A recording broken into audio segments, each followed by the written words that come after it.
Assalamualaikum warahmatullahi wabarakatuh. Bismillahirrahmanirrahim. Di barokahnya Nur Islam itu di seluruh dunia itu mengkaji Nur Islam, ya, mengkaji di semua sistem dunia. Seorang di semua sistem dunia, termasuk di Amerika itu kalau nangani sesuatu ya pakai Nur Islam. Meskipun mereka tetap non Muslim. Ya tadi misalnya harus cuci tangan, misalnya ngadepi penyakit harus cuci tangan, harus ini, tetap akhirnya ngakui bahwa jauh sebelum ada penyakit saran Kanjeng Nabi, tiap kamu bangun tidur kamu harus cuci tangan. Fa inna kala tadri, karena kamu tidak tahu aina batat yadaka, tangan kamu kemana. Ada yang baca aina batat yaduhu, ya kalau tasniyah berarti apa? Yadaka pakai alif. Itu Islam. Mulai dulu menyarankan apa? Terus mulai dulu ya sarannya Islam ya pakai air sing warid yang ngalir. Sehingga cara wong kuno nganggo padasan dulu, sekarang malah pakai keran. Itu jauh sebelum ada anjuran pemerintah pakai air ngalir, kudune santri wis biasa. Jadi banyak ilmu yang menurut mereka baru, cara santri itu ya biasa aja, karena memang kita hidupnya kan sudah benar, sudah waras. Sehingga benar kan nasibnya. Nah, pola hidup kita ini sudah waras, sudah bagus. Nah, soal solusi sosial malah gampang lagi. Saya beberapa kali ada orang konsultasi ke saya. Solusi sosial Islam lebih hebat lagi. Dari awal Islam menghentikan to'amul wahid yakfi isnain wa to'amus isnain yakfi arba'atan.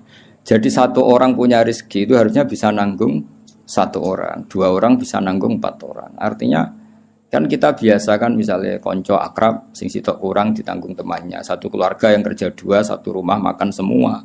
Karena normalnya memang rezekinya orang satu itu bisa menghidupi orang 2, orang 3, orang 4.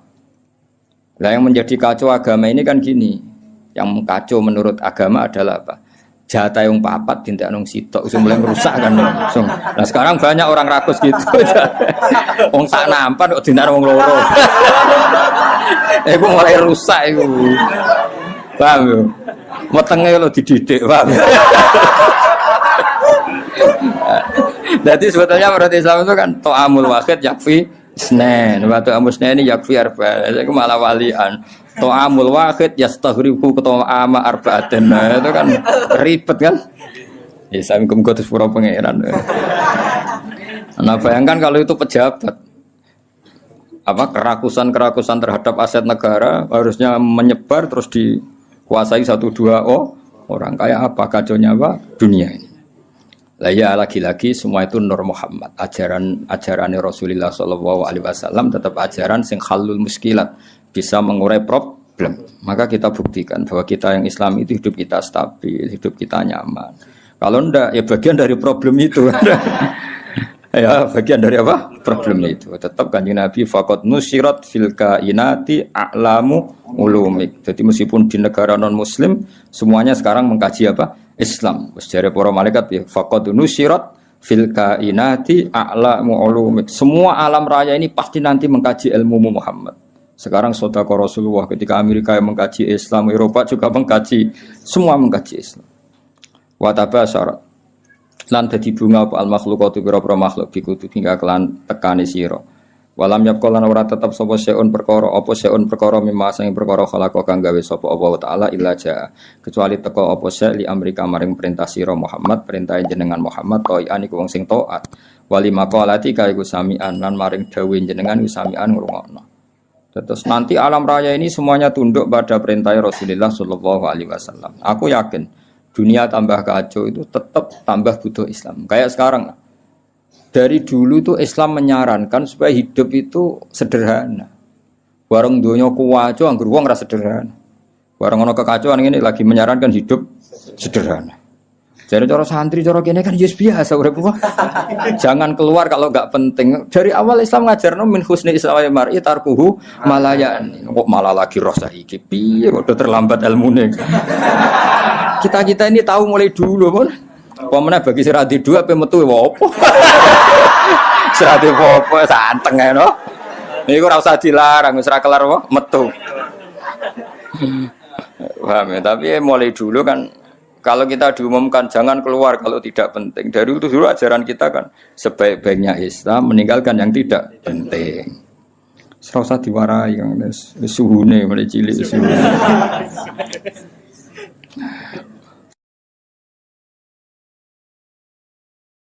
Fasaya tikal bairi mulai cerita mujizat. Fasa tika mongko bakal teko kang sira al bairu unta. Bidimamika kelawan jaluk tanggungan jenengan ya stajiru jaluk selamat apa bair. Masyhur iki kula wingi cerita sami dengan berbagai redaksi riwayat bil makna tapi maknanya sama. Yaitu tadi ada unta yang dipekerjakan di luar normal di luar normal disakiti, makanannya sangat kurang. Walhasil terus unta ini matur ke Rasulullah bahwa diperlakukan majikannya seperti itu. Terus si Arabi dipanggil, kamu gini-gini sama unta kamu. Lah kok tahu ya Rasulullah, ada enggak yang cerita? Ini sing cerita untamu. Iku jenenge fasayati kal ba'ir bidima mikayas tajir waddopulan hiwat dob wal huzalatu lan huzala. Makanya kemarin sama anani dob yun nufur itu 2 kali. Itu kalau maksudnya tidak dob ya huzala. Karena kita tidak pernah tahu dob yun nufur apa dob yun nufur, kan kita enggak jamin harokatnya itu benar apa? Ya, kan kita tidak tahu kan harokatnya itu biasa kan salah kan? Kalau dobu ya dob, kalau dobyu itu huzal. Tapi apapun itu pernah ada seorang Arabi berburu huzal ya, kijang atau berburu dob, tapi sama ya. Sementing atau memang itu 2 peristiwa atau memang itu dua peristiwa. Ketika ketangkep Arabi tadi mau disate, namanya orang nangkap buruan kan, hewan buruan, terus matur ya Rasulullah, saya ini punya anak kecil-kecil. Ini jam saya menyusui, tadi saya keluar untuk nyari makanan. Tolong beri ketasi Arabi tadi, beri hak saya menyusui anak saya. Setelah anak saya tidak butuh susuan saya nanti kembali ke sini siap ditangkap Arabi ini. Terus akhirnya Rasulullah minta si Arabi tadi, terus dituruti sama Arabi. Dan dobnya ini tidak nyulaini janji, setelah selesai semua kembali. Itu jenis apa? Waddobu wal huzalah. Nah yang kemarin apa? Inta apa dobjun nufuru tadi yang kemarin itu saya tidak tahu. Makanya dobyu atau dobu kita tidak tahu. Tapi apapun itu tetap maknanya itu minta tolong Rasulullah apa? Minta tolong Rasulullah. Ya syadani waddob wal ghasalah ya syadani yang saya podop lan ghasalah la kamane panjenengan birisalah kelawan diutus wal qamaru lan rembulan wasyajaru lan wit wa dzibulan zib. Sangka kata zibun apa? Serigala, wa dzibulan serigala. Wong Arab kadang muni zibun, kadang muni apa? Zibun. Kados teng kira asapah napa? Zibun atau apa? Zibun. Iku yantikuna padha ngucap kabeh yantikuna padha ngucap kabeh binubu atika kelan nabine panjenengan angkoripin saking wektu sing parek. Wa markabu kauti tumpakane panjenengan alburaku buruk. Ila jamali kamaring gantenge panjenengan mustaqun utai buruk iku kewan sing bronto sing kangen. Ya dadi buruk itu sangat rindu supaya dinaiki Rasulullah sallallahu alaihi wasallam. Wa Jibrilu ta Jibril syawus wa Jibrilu ta Jibril syawu sumamlate katika kang ngatur sistem kerajaan. Jadi kemana Jibril itu mitranya Nabi sing ngatur alam raya ini iku qot a'lana. Teman-teman maklumat no sapa Jibril bizikrika kelan nyebut panjenengan fil afaq dalam penjajahane langit. Jadi Jibril yang mempopulerkan namamu di langit. Jadi Jibril memaklumatkan bahwa sekarang lahirlah seorang nabi yang sangat dicintai Allah, namanya Muhammad. Sehingga alam raya di langit enggak ada yang kenal Kanjeng Nabi karena sudah dimaklumatkan oleh malaikat Jibril. Iku jenenge apa? Wa rafa'na laka dzikra. Wal qamaru rembulan makmurun dan perintahno laka maring sira bil insyikaki kelan pecah. Ketika orang kafir menuntut mukjizat, minta bulan itu dipecah dan itu pernah terjadi iqtarabatis sa'atu wan syaqqal qamar. Wa kullu man tisabihane wong fil kauni ing dalam alam raya ku mutasawwiqun bronto kabeh, bronto rindu yang sangat iku. Wong Arab nandarani syauqun. Mulane sebagian mahalul qiyam wa ayyuhas syauqul jazil wahai manusia yang layak dikangeni. Jadi Nabi itu semua orang pasti kangen. Wa kullu man tisabihane wong fil kauni ing dalam alam raya ku mutasawwiqun iku kangen banget dihuri kamare muncule panjenengan muntaziro tur ngenteni li isyraqi nurika maring padange nure panjenengan. Fabena mal habibu ing dalam antarane Rasulullah sallallahu alaihi wasallam iku mun situn iku wong sing ngrungokno. Ngrungokno li sama itilkal asbah maring ngrungokno mengkono-mengkono asbah maknane jumleger maksudnya fisik-fisik itu. Halimah kan enggak tahu kalau itu malaikat. Pokoke bahasakan Muhammad kekasihku iki mendengar itu semua. Iku jenenge apa? Mun situn li sama itilkal asbah. Wa wajhu te wajah Nabi mutahallilun bersinar kanu risoba kodene cahaya pagi hari. Jadi Nabi mendengar saja dengan penuh seksama dan Nabi kelihatan berbinar-binar. Ya itu tadi didawi malaikat tadi, malaikat setelah ngoperasi kan ngendikan panjang lebar bahwa kamu itu calon Nabi, kamu begini-begini. Itu Halimah dengar semua. Iz akbala dumadaan madhep sapa Halimah tu Halimah mu'linatan hale wong sing banterno bisyahi lan bengok. Maksudnya bengok kaget kan karena Nabi dikelola orang yang tidak dikenal. Habis itu di bredel, di apa-apa itu kan kaget betul ibu rodoknya. Takulu ngucap sapa Halimah, dawa sapa Halimah wa ghoriba, wong sing aneh, wong sing asing sendiri. Maksudnya karena Nabi pas itu jauh dari saudaranya karena saudaranya kan lari semua. Ya ketika melihat malaikat tadi kan saudaranya lari semua, berarti Nabi sendiri. Wong Arab nak muni wa ghoriba, napa? Wa ghoriba. Faqalat mongko dawuh sapa al malaikat ya Muhammad ya Muhammad ma anta bi gharib ma anta ora ana te sira bi gharibin kelan wong sing dhewean bal anta te sira minallahi qaribun parek wa anta te sira lahu maring Allah wa anta te panjenengan lahu maring Allah sofiyun pilihan wa habibun dan kekasih. Ketika Halimah muni wa gharibah jare malaikat tenang kamu Muhammad kamu tidak sendiri kamu dekat sama Allah. Ya tentu perasaannya Halimah sama malaikat kan beda. Qala Halimah wa wahidah duh wong sing dhewean. Tentu cara Halimah Nabi Muhammad itu posisi sendiri karena saudaranya lari semua. Faqalat moko dawuh sapa al malaikatu malaikat ya Muhammadu ma anta biwahid. Ma anta ora ana sira biwahidin kelan dhewean. Bal anta uta sira iku sahibut ta'yidi wong kang duweni kekuatan. Wa anisu ka uta kancane sira iku alhamidul majid dat sing hamidul majid. Ya, tapi problemnya malaikat kan enggak bisa ngomong ke Halimah gak Nabi. Halimah boten apa? Nabi mau matur nang Kanjeng Nabi, ora mat kira dhewean tenang wae, kowe dibarengi pangeran sing Alhamidul Majid. Wa ikhwanuka ta dulur sira ku ikhwanuka ya dulur sira minal malaikat sing para malaikat wa ahli tauhid lan ahli tauhid. Soal dulurem do mlayu dulur rodoke tenang ae. Kabeh malaikat, kabeh ahli tauhid ku dulur. Iki dawuhe malaikat. Terus qalat Halimatu wa yatimah. Ya sak ngono sekaruan status yatim. Faqalatil malaikatu lillahi darruka min yatim lillahi kagungane Allah sarasan daruka uta nikmat sira semana darun puan maksudnya puan ku nikmat sira min yatimin ya gak apa-apa kamu yatim tapi yatim terbaik fa inna qadraka monggo sak temene kadar sira inda wa munggu Allah iku azimun iku agung. Ini cerita Nabi ketika ketemu Nabi Adam.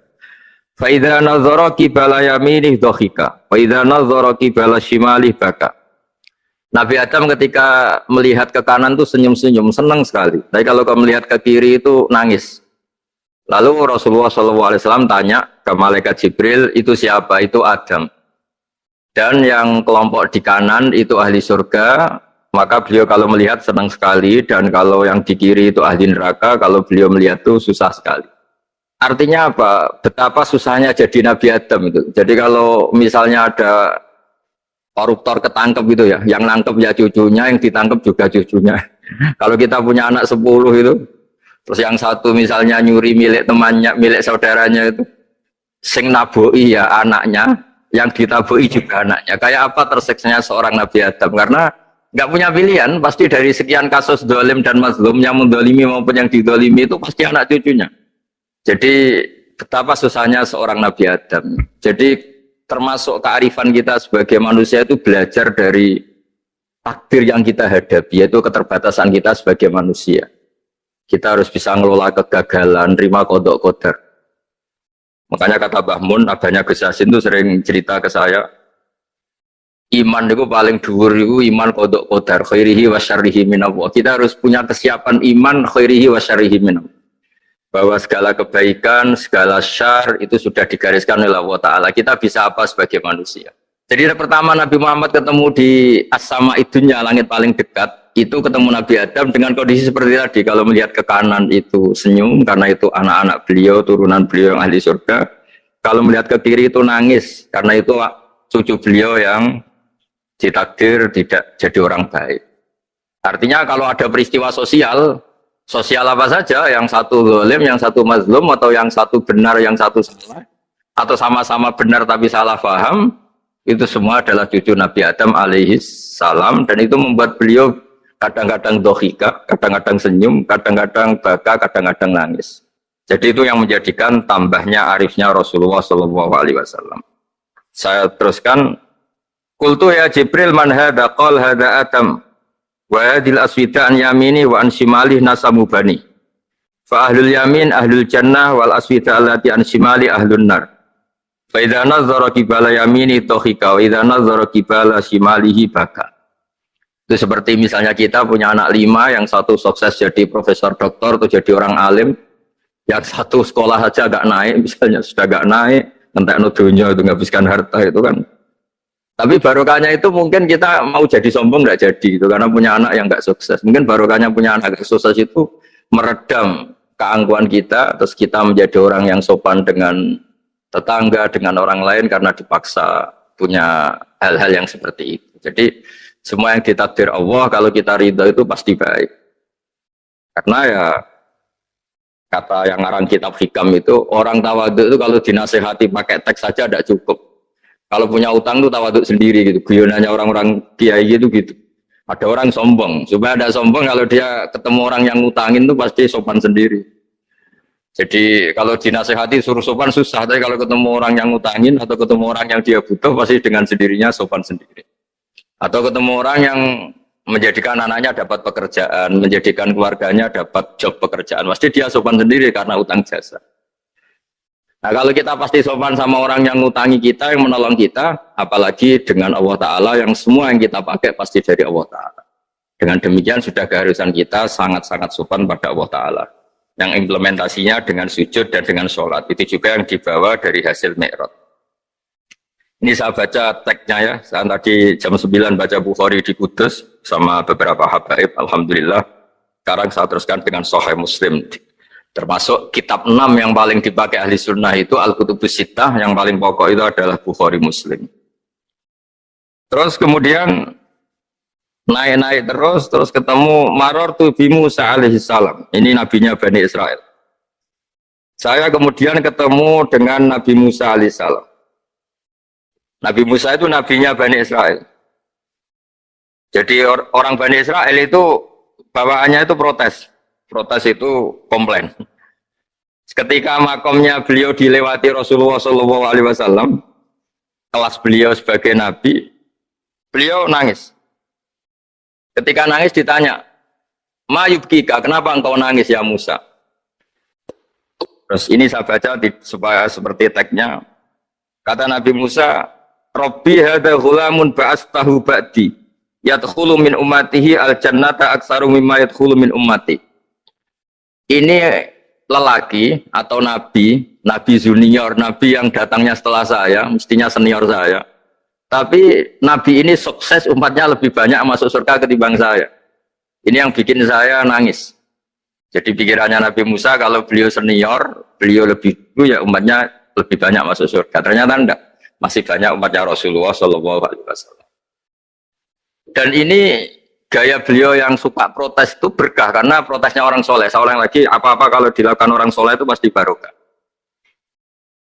Ketika Rasulullah dapat perintah 50 sholat, itu Nabi Ibrahim pertama yang dilewati karena di langit paling atas dibanding nabi-nabi yang lain. Itu Nabi Ibrahim diam karena beliau tidak punya tradisi protes. Semua nabi diam karena Allah memerintahkan pasti sudah bagus lah, sudah diukur kekuatan hambanya. Tapi ketika Nabi Musa, beliau orang pertama komplain. Dapat apa kamu ya Muhammad? Dapat 100 sholat, dapat 50 sholat. Apa komentar Nabi Musa? Umat saya lebih gagah-gagah, lebih keren-keren. Pernah saya uji itu tidak ada yang mampu, apalagi umat kamu. Maka kamu mintalah keringanan. Fas'alhut takhfif, kamu harus minta keringanan. Masyhur itu riwayat itu. Kemudian Nabi minta keringanan sama Allah dipotong hanya 5. 5 masih 45, dipotong lagi 5 masih 40 sampai 9 kali pemotongan. Akhirnya jadi 5 sholat. Itu satu menjadi pelajaran bahwa hubungan dengan Allah Ta'ala itu tidak perlu malu karena Allah itu suka dimintain. Mestinya kan dipotong 5 minta lagi sungkan, dipotong lagi 5 minta lagi sungkan, tapi ternyata berkali-kali. Bahkan ketika sudah 5 itu Nabi Musa masih bilang, ya Muhammad minta lagi keringanan. Jadi kalau itu dikabulkan itu jadi tidak ada sholat itu kalau 5 masih minta. Nah, sampai Rasulullah itu tanya ke Jibril, ya Jibril bagaimana dengan gaya komplainnya Nabi Musa? Hiddah itu sering komplain. Jawabnya malaikat Jibril, ya roh hiddata, Allah tahu betul tentang komplainnya Musa dan Allah senang. Ya karena bawaan beliau begitu. Ini penting saya utarakan bahwa dalam Islam itu orang yang lemah lembut, yang samahah, Allahun halim, kayak Nabi Ibrahim itu juga Allah suka. Yang suka komplain tapi demi hak, bukan demi konflik, saya ulang lagi demi hak, bukan demi konflik, juga Allah suka. Itu kita menjadi dapat sholat yang hanya 5, itu barokahnya komplainnya Nabi Musa. Karena kita yang lemah ini diukur dengan umat beliau yang kuat, ternyata umat beliau tidak kuat. Barokahnya tidak kuat itu dipakai tolak ukur, apalagi umatmu yang Muhammad. Kemudian itu yang menjadikan Nabi sebagai orang yang sangat tawaduk, karena yang merintahkan itu senior. Meskipun kita tahu Nabi Muhammad itu Sayyidul Awwalin wal Akhirin, tapi secara lahir, secara jusmani beliau lahir paling belakang. Dan secara lahir juga beliau Nabi paling terakhir. Jadi secara hukum adab beliau harus sopan. Tentu sopan itu jadi panutan kita. Meskipun kita tahu hakikat beliau adalah Sayyidul Awwalin wal Akhirin. Secara hakikat. Nanti kita bicara lebih jauh tentang jusmani dan ruhani. Nah akhirnya keturutan sampai 5 sholat yang kita lakukan sekarang itu barokahnya komplainnya Nabi Musa. Banyak di cerita-cerita kitab hadis. Ketika Nabi Musa ngaji sama Nabi Khidir, itu komplainnya Nabi Musa menjadi fikih yang luar biasa, kata kitab Ibnu Hajar al-Asqalani, Fathul Bari. Ketika beliau ngaji sama Nabi Khidir, kemudian Nabi Khidir itu dipinjemin perahu sama masyarakat. Sudah dipinjemin karena beliau majanan ya, dikasih gratis. Tapi di tengah-tengah perjalanan perahunya itu dilubangi. Nabi Musa komplain, akhirat tahari tukhriqu ahla, masa kamu lubangin padahal kamu naik, nanti gimana, kamu sudah pinjem, nggak bayar, masih merusak lagi, itu apa-apaan. Nabi Khidir ya rileks saja, ilmu kamu belum cukup untuk menganalisis ini. Begitu juga ada 3 peristiwa yang Nabi Musa itu selalu komplain. Apa yang dikatakan Ibnu Hajar al-Asqalani itu kitab yang sangat bagus sekali.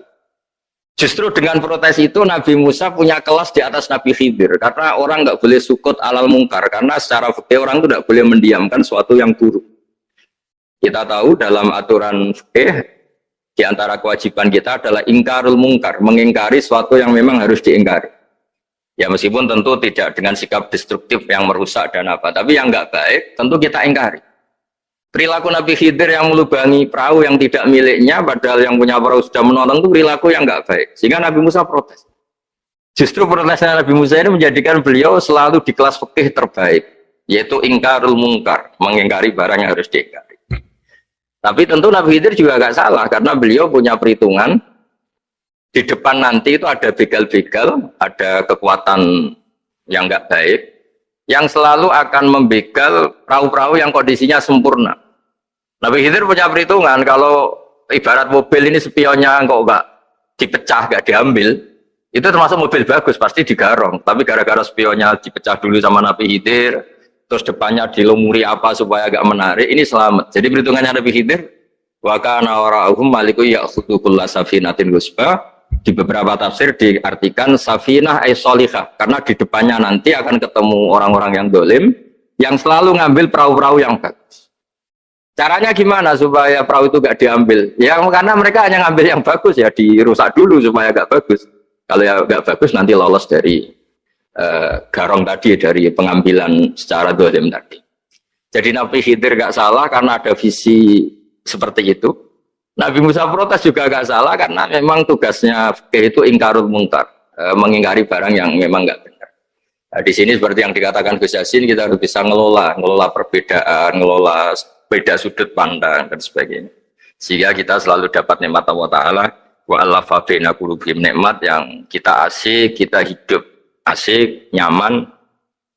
Doa-doa bapak-bapak saya, guru-guru kita sering ijazahi setiap ketemu teman atau keluarga disuruh berdoa, Allahumma alif baina qulubina wa aslih dzata bainina. Semoga hubungan kita dengan orang lain itu baik-baik saja dan semua konflik kita dibenahi oleh Allah Subhanahu wa taala. Karena kita tidak pernah tahu ya, kita miskin kadang dianggap problem karena takut membebani tetangga. Tapi kita kaya juga kadang dianggap problem karena orang lain takut kalah dengan kita. Kita tidak pernah tahu cara pandang orang lain. Jadi kadang-kadang kita menang gitu, sama yang seneng dikira kita pemikir serius. Tapi sama yang nggak seneng dikira kita merengut. Kita guyon, kata yang seneng itu luar biasa. Kita dianggap orang yang ceria. Bagi yang nggak seneng dianggap arogan. Jadi kita tidak pernah bisa ngelola pikiran orang lain. Nah, barokahnya rahmat Allah yang tidak terbatas, kita seperti ini. Dan itu digambarkan oleh Allah Ta'ala ketika ketemu antar Nabi. Itu cara pandang ya beda-beda. Nabi Ibrahim itu kalau melihat orang yang nggak benar, itu ya ngendikane faman tabi'ani fa innahu minni wa man asani fa innaka ghafurur rahim. Ya Allah, yang ikut saya ya karuan kelompok saya, yang tidak ikut saya semoga engkau banyak mengampuni mereka. Nabi Nuh beda sekali cara pandang. Nabi Isa ubudiyah murni. Ketika melihat orang yang enggak benar, beliau tidak ngambil sikap. Beliau ngendikan intu adzibhum fa innahum ibadu. Kalau engkau seksa nggih monggo Gusti, itu hamba-hamba jenengan, itu terserah jenengan. Wa in taghfir lahum, kalau engkau ampuni nggih monggo, jenengan yang punya pertimbangan lebih bijak.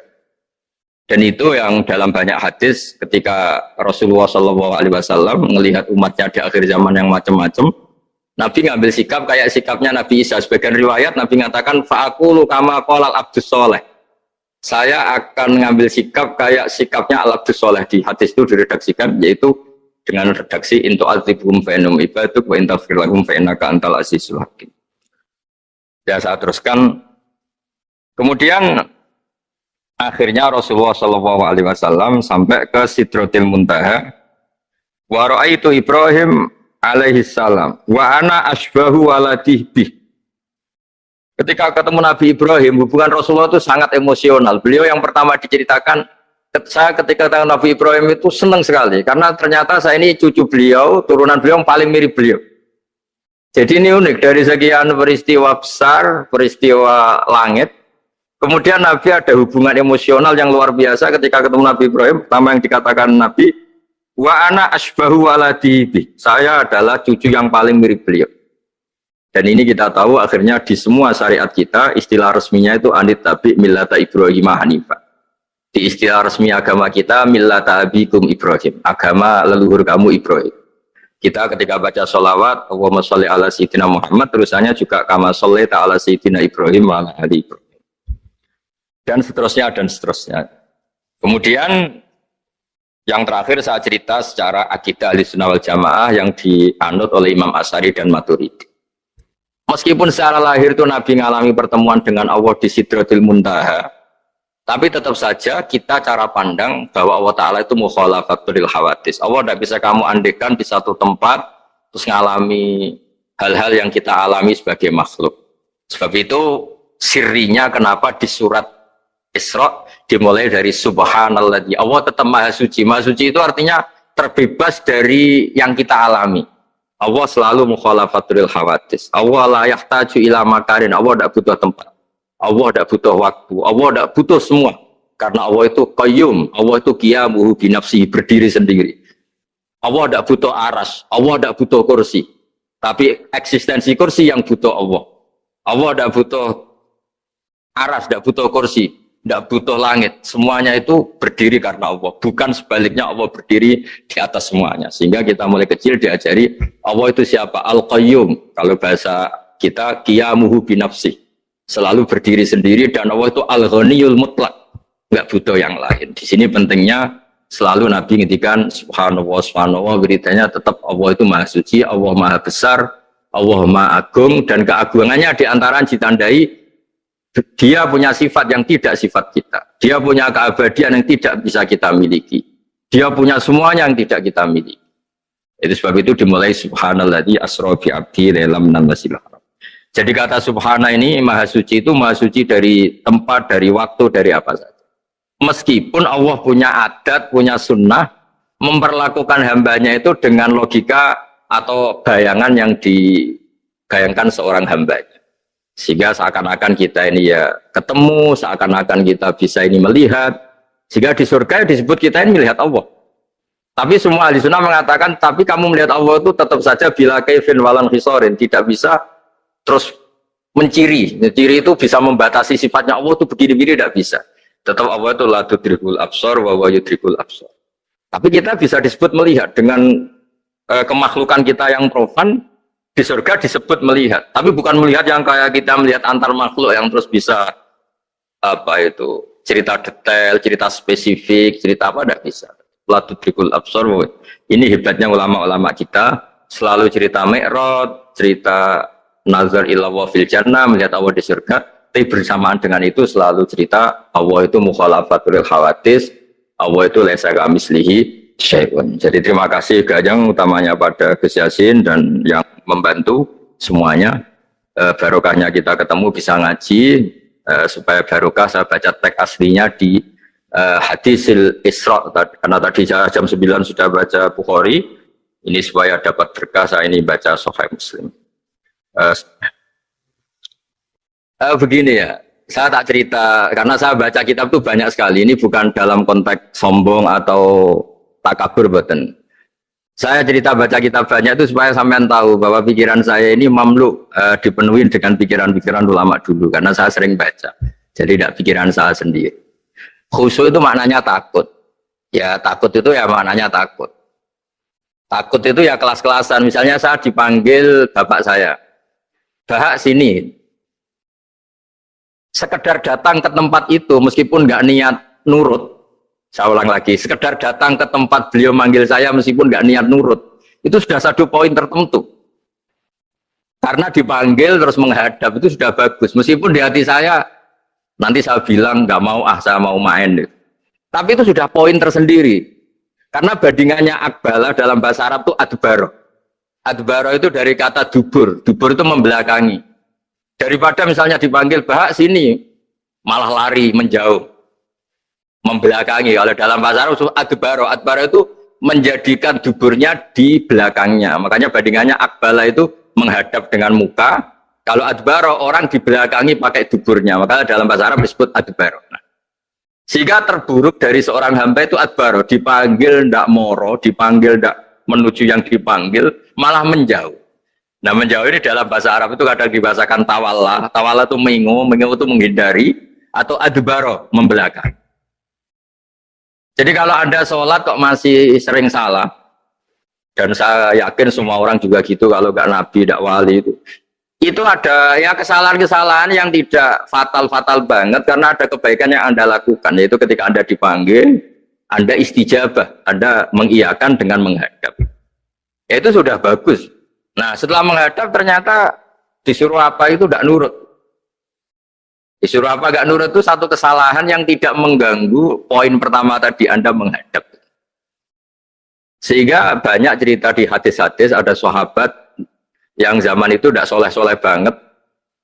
Zaman itu ketika Nabi, saya ini mau sholat ya Rasulullah, tapi jangan diminta berhenti dari begini-begini. Beliau menyebutkan sekian kemungkaran sahabat tadi. Nabi komentarnya itu sayan hahumayakul. Nanti kalau sering sholat lama-lama ya enggak begitu. Nah, ini kelirunya kita sebagai manusia. Lama-lama juga baik, itu kita kira itu terus harus sekarang gitu loh. Nah, itu keliru, harus sekarang itu keliru. Bisa saja kita ini setiap sholat pasti sudah ditulis Allah, nanti itu mati baik. Belalang nanti habis asar sebelum kita maksiat sudah mati, habis sisa sebelum kita maksiat lagi sudah mati. Jadi barokahnya sholat itu ada waktu yang potensi ya, potensi sholat itu akhir kenangan kita, sholat itu identitas kita, sholat itu status kita. Nah, karena kita sholat itu pakai niat, niat itu komitmen. Sementara kalau Anda maksiat itu tidak pakai niat, karena zallah. Zallah itu ya ada niat maksiat, tahu-tahu mungkin di bis ketemu orang cantik, terus agak jelalatan, tapi kan tidak niat. Tapi kalau sampai sholat kan datang ke masjid, bayangkan diimami ini, nanti kamu takbir, nanti kamu baca ini, baca ini. Jadi benar-benar komitmen, itu status kita. Kata Said Zabidi disebut mautinuhu wa haqiqatuh. Baiknya umat Islam itu kalau taat itu mautinu, itu alamat resminya, itu statusnya, kata Said Zabidi. Tapi kalau dia maksiat itu zallah, zallah itu kepleset. Jadi tidak pernah jadi status kita. Semoga semua maksiat kita ini tidak status, tapi zallah. Tapi ketika taat itu status, hakikat kita. Maka falau butiyah ya haqiqatuh wa mautinuhu wa dzatuh. Ini kata Said Abdul Az-Zabidi pengarang Ithal. Orang Islam itu orang yang ketika ibadah itu identitasnya betul, ketika ibadah itu Allahu Akbar, dia berharap rahmatnya Allah gini-gini. Nah, ketika salah dia zallah, dia ngantor ya ada niat korupsi, dia ingin memenai negara ini, dia nyai juga agak ingin macam-macam gitu. Ya tapi karena manusia terus ada zallah. Nah, semoga semua kesalahan kita ini zallah itu ya cara Jawa kepleset, tidak mental. Dan semua kebaikan kita ini mental, yaitu kebaikan yang jadi tempat kita, identitas kita, haqiqatuh wa mautinuh wa dzat. Tapi jangan pernah berpikir kalau apa artinya sholat kalau kita masih melakukan kemungkaran, itu salah besar. Sholat itu wajib, dengan Anda sholat itu sudah mengurangi kemungkaran Anda, karena Anda tidak melawan ketentuan Allah Ta'ala. Kayak kita orang Indonesia, meskipun kita koruptor, mau jadi KTP Indonesia sudah bagus, kita mau jadi warga Indonesia, meskipun setelah itu kita korupsi, dan salah, tapi lumayan jadi mau jadi warga apa? Indonesia. Orang mau sholat artinya dia menstatuskan diri sebagai hamba Allah. Teken kontrak, kalau saya ini hambamu ya Allah, anta robbi, iya karena butuh, iya karena stain. Soal salah ya salah aja ya.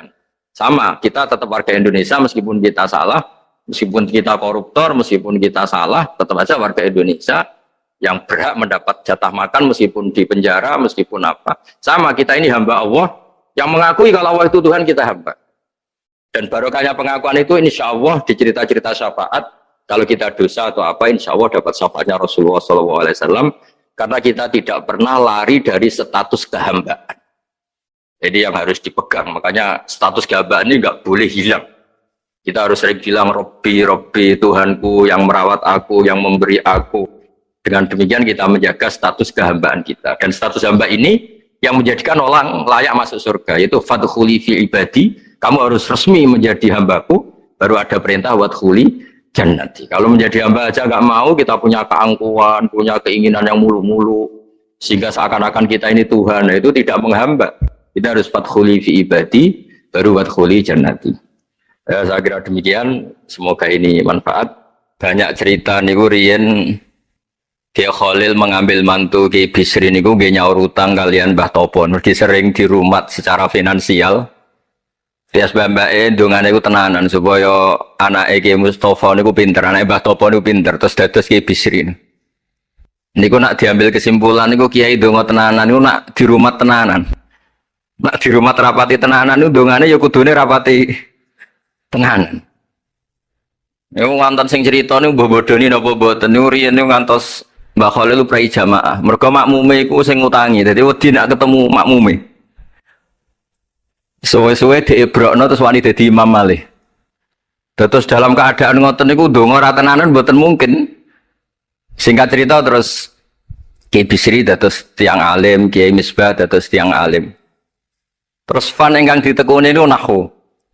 Wau leres sing didhawaken Kiai Said angsal gelar Sibawahi zamani. Panjen riyen kula piyambak sering didhawuhi Mbah Mun nggih sering istifadah teng terjemahan Alfiyaipun Kiai Bisri riyen teng sarang. Nak belajar Ibnu Aqil di antara referensi itu tulisannya Kiai Bisri mbek Kiai Misbah. Sing sedanten niku barokahe didikanipun Kiai Khalil Harun. Kula piyambak zuriyah saking Mbah Dimyati. Mbah Dimyati riyen teng sarang keculuke putra angkate Kiai Umar Harun. Mergi wau Kiai Umar mboten gadah putra. Kula cerita silsilah sing radi serius. Dados niki wali ane Gus Yofur mau mun rileks niki kula sing cerita serius. Riyen syaraté wong alim niku sinau riyen, sinau badhe niku diskusi kalian sing sak level. Badhe niku nembe ngaji. Sehingga nak ngaji kantun nyocokno niki kangge santri-santri Rodotul Thalibin. Dados kisah hal sebelum ngaji Bazuber niku sinau riyen. Misalnya piyambake macane tajibu, mungkin kiai ini maca tajibus sholatu, mungkin diskusi terus ngaos Bazuber. Angger macane wis kembar terus berarti aku wis pinter.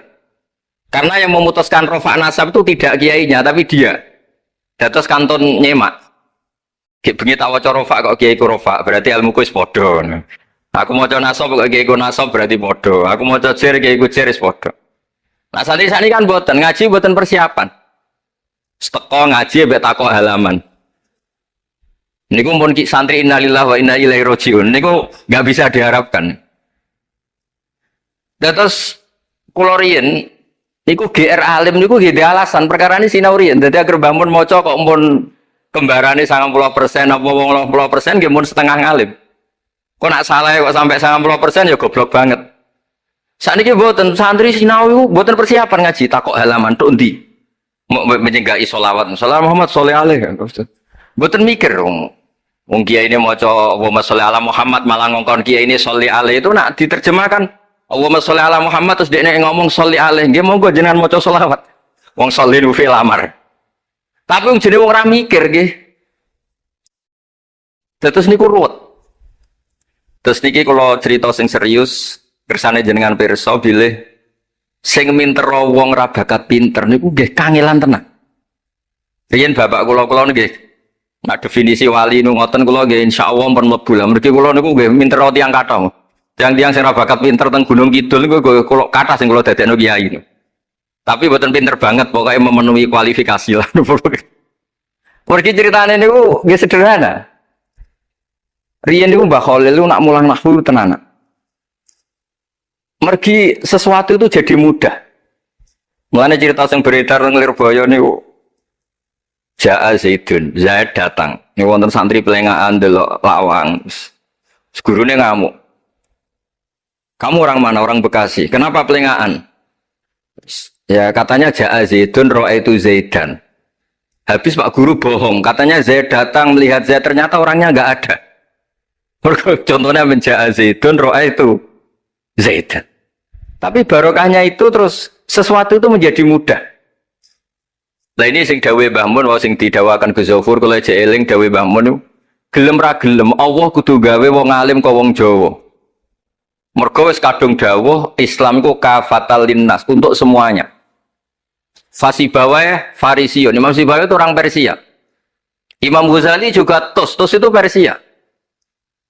Banyak orang alim dari Irak. Irak itu Babylon, itu tidak Arab. Karena Islam ini kafatal linnas. Makanya gelem ra gelem guyonane Mbah Mun niku Allah kudu gawe wong-wong koyok Warijo, koyok Kirun kudu dadi wong alim. Guling-gilingan nah Islam tidak milik orang Arab saja tapi kafatal linnas. Niku nak cara Mbah Mun. Dadi mumpun dadi janjine pangeran. Mulane sing mondok Arab nggih monggo, sing mondok pundi mawon nggih monggo, tapi Kiai Jawa tetep ndek jatah alim. Mergo niku mumpun kuota. Mumpun kuota. Terus riyen Mbah Fadl sing diceritakno Gus Zofur niku tiyang alim mboten mondok teng putih-putih teng Jawa. Mbah Sahal riyen alime nggih mondoke di antarane teng Sarah. Mergo mun jatah. Islam iki dawuh Mbah Mun kafatal linnas. Mulane Allah kudu gawe wong alim-alim sing wong Persia, wong Jawa, wong Cina. Imam Sibawai ini mboten tiyang Arab. Mulane piyambake ra difrustasi nak debat mbek wong Arab. Masyhur yen ada ahli nahwi sing tiyang Arab, namine Kisai. Piyambake Sibawai tiyang Persia. Niku didu kalian seorang raja di depan umum kan maca qad kuntu azunnu annal aqrab asyaddulas atan minaz zambur faidan huwa hiya atau faidan huwa iya. Jari Imam Sibawai rofa, jari Imam Kiswai oleh rofa oleh nasok. Terus akhirnya dalam perdebatan itu antuma ro'isa baldatikuma, kamu ini ketua dua negara anda karena anda yang terbaik. Lalu famanil hakim, terus keputusan ini di tangan siapa? Kamu orang terbaik di negara kamu semua. Terus yang bilang hadil Arab, ya orang Arab semua ini kita konsensus polling. Semua orang Arab bilang Imam Kisai. Karena orang Arab biasa ngendikan iya atau hiya. Akhirnya Imam Sibawai itu frustasi. Mereka dipermalukan di depan umum. Kila karena dalika sababa wafatih, sababa mautih. Bahwa peristiwa itu yang menjadikan Imam Sibawai kabundut. Kok dipermalukan di depan umum? Imam Sibawai keyakinannya tetap bersikeras. Setelah idza fujaiyah itu rofa. Karena beliau ikut fusha saja. Fa idza hiya hayatun tas'a. Fa idza hiya bayda'ul linadirin. Semuanya itu rofa. Beliau nggak bisa nerima konsep nasab. Terus tapi Imam Sibawai yang ngalami dipermalukan itu jadi barokah yang sak dunya. Yaitu karena dia orang Persia, belajar nahwu harus yang fusha saja. Barokahnya itu orang-orang non-Arab itu bisa belajar nahwu. Karena nggak perlu latihan min ayna ji'ta diwaca minin jid, fi ayna batuka diwaca fan batnuk. Cara sampean latihan Arab nakal tambah goblok. Mereka terus ribet. Orang Arab itu kalau nong Jawa mangan, sak piring kok wis wareg itu takok fi ayna batnuka itu fan batnuk. Kan tambah pusing, nak temudi kan boten. Fi aina batnuka min aina jikta sehingga ra perlu mikir minin jik. Terus dawe Mbah Mun barokah fusha itu terus nahwu itu bisa digeneralisir. Akhirnya terus pilihannya alfiyah. Kila diantara sing beto alfiyah pertama nu Kiai Khalil Bangkalan. Mergi teng silsilah wau sing dirawakan Kiai Said diantara gurunipun Mbah Khalil Harun Kiai Khalil Bangkalan. Kula piyambak menyaksikan dalam manaqibnya Syekhona Khalil, beliau ngaji sama Said Zaini Tahlan. Said Zaini Tahlan gurune Said Abi Bakar Sato yang ngarang I'anatut Thalibin. Terus kalau misalnya saya pakai sanad Mbah Maimun, Mbah Mun, Mbah Zubair, Mbah Fakih Mas Kumambang, Kiai Mahfud Termas, Sayyid Abi Bakar Sato, Sayyid Zaini Dahlan. Kalau pakai Mbah Mun, Mbah Karim atau Mbah Manap, Syekhona Khalil, ini langsung dugi Sayyid Zaini Dahlan. Jadi a'la sanadan kalau pakai jalur Mbah Mun, Mbah Karim, Syekhona Khalil langsung Sayyid Zaini Dahlan. Sama kalau pakai sanad keluarga sini misalnya Mbah Khalil Harun langsung ke Syekhona Khalil langsung dugi Sayyid Zaini Dahlan. Nah silsilah keulamaan ini penting karena dulu iki cerita mawon. Sing ora bakat ngalim di ngalimno tetep dadi kiai. Sing wis bakat alim di makrifatno. Termasuk marifate Said Zabidi niku sing nyekseni tiyang Jawa. Ini ku Mbak Abdul Manan. Terus riyen cerita-cerita tentang legenda silsilah Kiai Jawa niku Mbah Hasan Besari ini keluarga kerajaan pun di duit, nggih pun ngertos dunia internasional.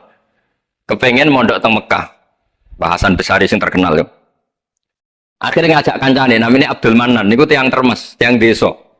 Dijak akhirnya mondok teng Mekah, dados tiyang alim. Termasuk nderekaken Said Zabidi dugi Mesir, Shahibul Ithaf. Ki Abdul Manan gada putra alim alama namanya Ki Abdullah. Ki Abdullah gada putra namanya Ki Mahfud. Dugi Ki Mahfud niki cerita sing terkenal niku kepanggih Mbah Munawir. Kila niku murid guru wakila konco. Sing jelas saingan dadi wali perkarane. Mbah Mahfud itu ora trimo, tapi ora trimo sae hiro kalau dalam bahasa Arab gopto ta hiro. Sopo sih kok ana wong sak tawafan khatam Quran. Dados sing kula tambahi Gus Sulil dadi wali ku sak tawafan khatam Quran. Mboten maca ithaf dalu-dalu seneng Gus penggane rokokan dalu-dalu maca kitab malah seneng. Kon molekan. Niku akhirnya kepanggih. Kepanggih terus kila niku Kiai Mahfud pesen Muhammad ini kan beto teng Indonesia. Mulane Gus Muhammad akhirnya dadi Kiai Quran. Di pondokno teng Termas bareng-bareng Bali Maksum, Gus Habib. Niku sedanten terus ngaji Badim Yati Termas. Kalau nanti diceritani Mbah Mus mriki meledake muridnya Mbah Khalil Harun di antara sebabnya niku Mbah Dimyati Termas wafat. Terus sebagian santri-santri ageng udah ngaos teng Kasingan teng Mbah Khalil Harun. Walhasil terus Gus Muhammad itu dados ngapal Quran alim. Terus dipek mantu tiyang sugih namanya Kaji Taslim. Terus akhirnya urip teng Betengan.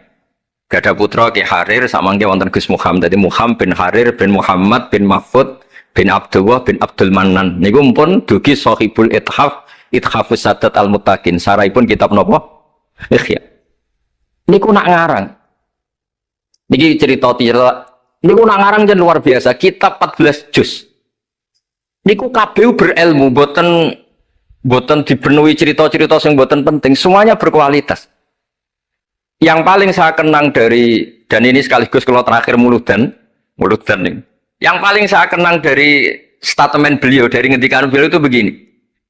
Wan Nabi sallallahu alaihi wasallam wa in jalla qadru muhtajun ila rahmatihi ta'ala wa fadli.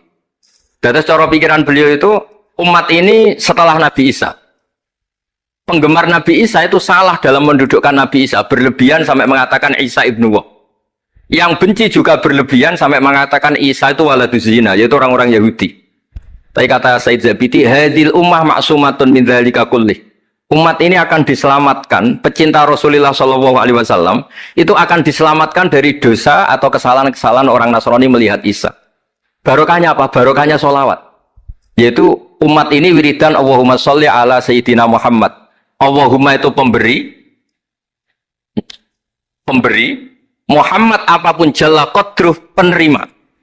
Sehingga kita baca sholawat itu sekaligus menunjukkan mahabbah kita ke Rasulullah Shallallahu Alaihi Wasallam bahwa beliau makhluk terbaik, manusia terbaik yang paling layak dapat askat sholawat, askat tahiyat dari Allah Taala. Tapi tetap saja Allah ini pemberi, Rasulullah ini penerima.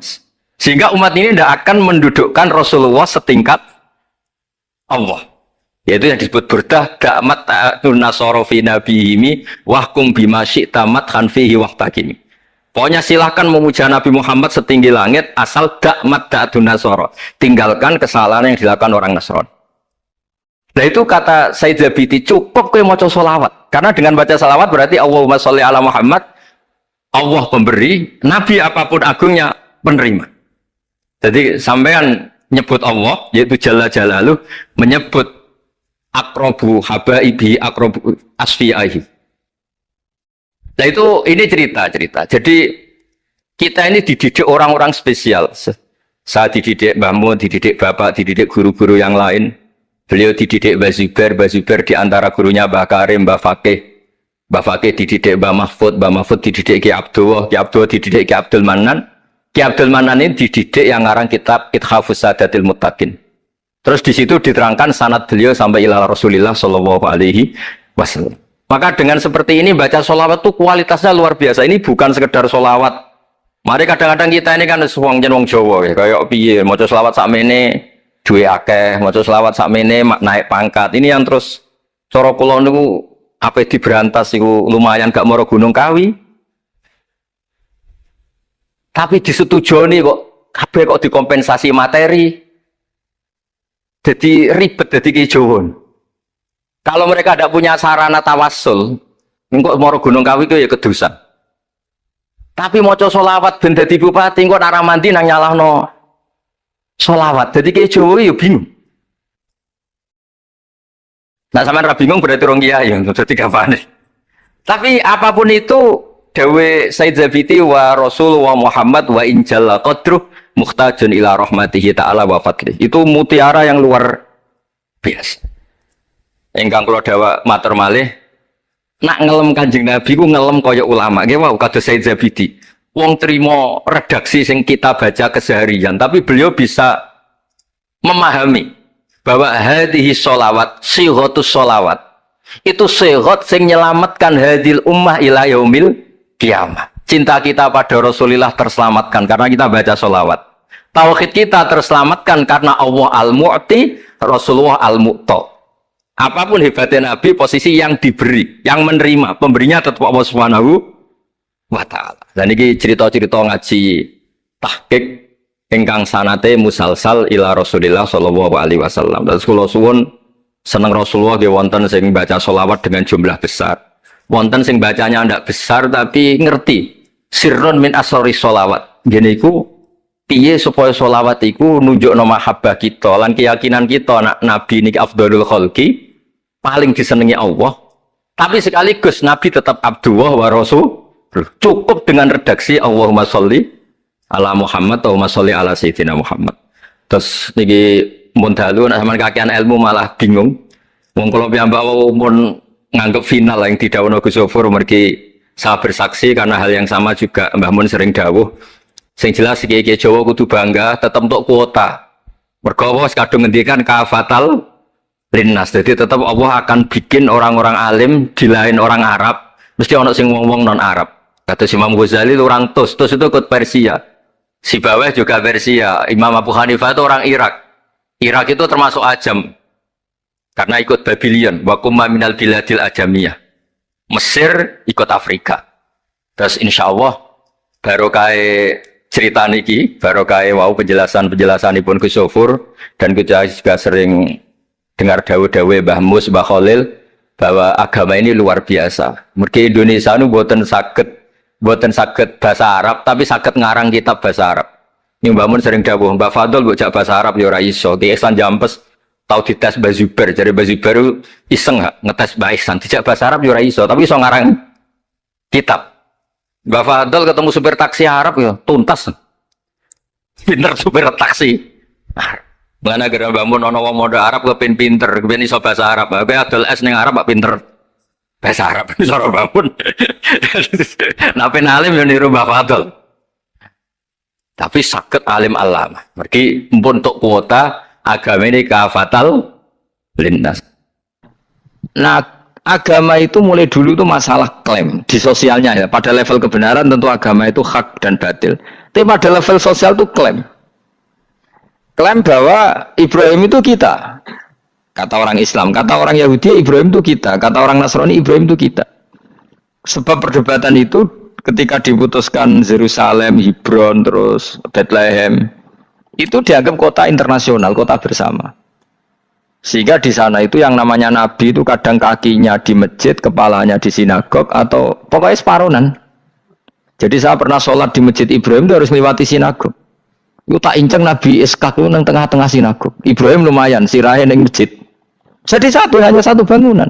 Sama persis di masjid Yerusalem itu masjid apa? Baitul Maqdis itu. Tembok yang satu yang sebelah ini dipakai tembok ratapan, tembok yang sama yang satu dipakai masjid. Itu jangan satu tembok, bukan dua tembok. Makanya tiga agama ini unik, musuhan tapi titik keramat itu menunjuk yang sama. Orang kok berhubung ra cocok wis aku tak ning Bantul, enggak ada yang seperti itu. Semuanya di titik itu. Jadi nak dongo ya krungu wong kula nate teng tempat tembok ratapan yang Yahudi. Makanya sekuler ya ono barokah dunia itu sekuler. Kula mriku nggih ketunan. Mbak-mbak nggih jilbaban enggak masalah karena dianggap tempat wisata. Sama di Mesir itu ada masjid tertua, Masjid Amr bin As. Wong barat nak rono ya ono sing katokan cekak macam-macam. Wong wisata. Kok Masjid Kauman Jogja. Coba yang mlebu ya lah wong sapa? Wisata. Maksudnya kan banyak turis yang ke situ posisi enggak berpakaian apa? Islami senajan to mau ning jowo di Masjidnya Amr bin As sama.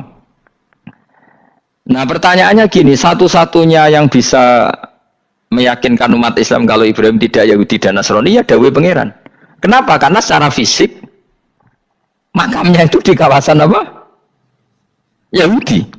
Nabi Daud para meneh sak kemule iku tembok bintang kejora kabeh. Bahkan kalau ziarah ke sana kudu maca ala Yahudi dulu. Piye? Nabi Daud sing. Nah, di sini ini pentingnya nyuwun sewu, pentingnya dengan tanda kutip pentingnya politik. Jangan-jangan makam-makam itu terserah otoritasnya. Andai kan Indonesia itu menang Wahabi, mungkin makam-makam tulis sentral kemusyrikan, awas bahaya. Karena yang menang Aswaja ya tempat barokah. Ya tinggal yang nulis. Nah ini yang kita khawatirkan. Ibrahim mengalami seperti itu. Andai kan dulu yang menang 100% Umar atau Salahuddin Al-Ayyubi, mungkin Ibrahim itu enggak lagi ada sinagog di seputar Nabi siapa? Ibrahim. Semuanya mas. Tapi sekarang enggak, karena dikuasai dunia internasional itu jalan kakinya di sinagog. Ishak malah total Ishak gitu. Yakub malah total semua tubuhnya di sinagog karena Yakub itu nama lainnya siapa? Israel. Ya, nama lainnya Yakub siapa? Makanya Yakub bin Ishak bin Ibrahim. Lah Yakub punya anak namanya Yahuda. Paham ya? Makanya Yahuda bin Yakub bin Ishak bin Ibrahim. Yahuda punya dulur yang li'ab 12, yang dulur punya dulur li'ab itu 2, Bunyamin sama siapa? Yusuf. Ya Bunyamin Yusuf ini sakit. Yang lainnya berapa? 11. Itu 10 kan, berarti 10. Pokoknya bangsa itu berapa itu? Lah itu li'ab hanya berapa? Ada li'ab, ada apa? Sakit. Nah Yusuf nasibnya paling untung Nabi Yusuf. Orang Kristen nama Yusuf sama orang Islam jenenge Gus Yusuf itu banding. Ya. Daniel enggak ya? Keok ya?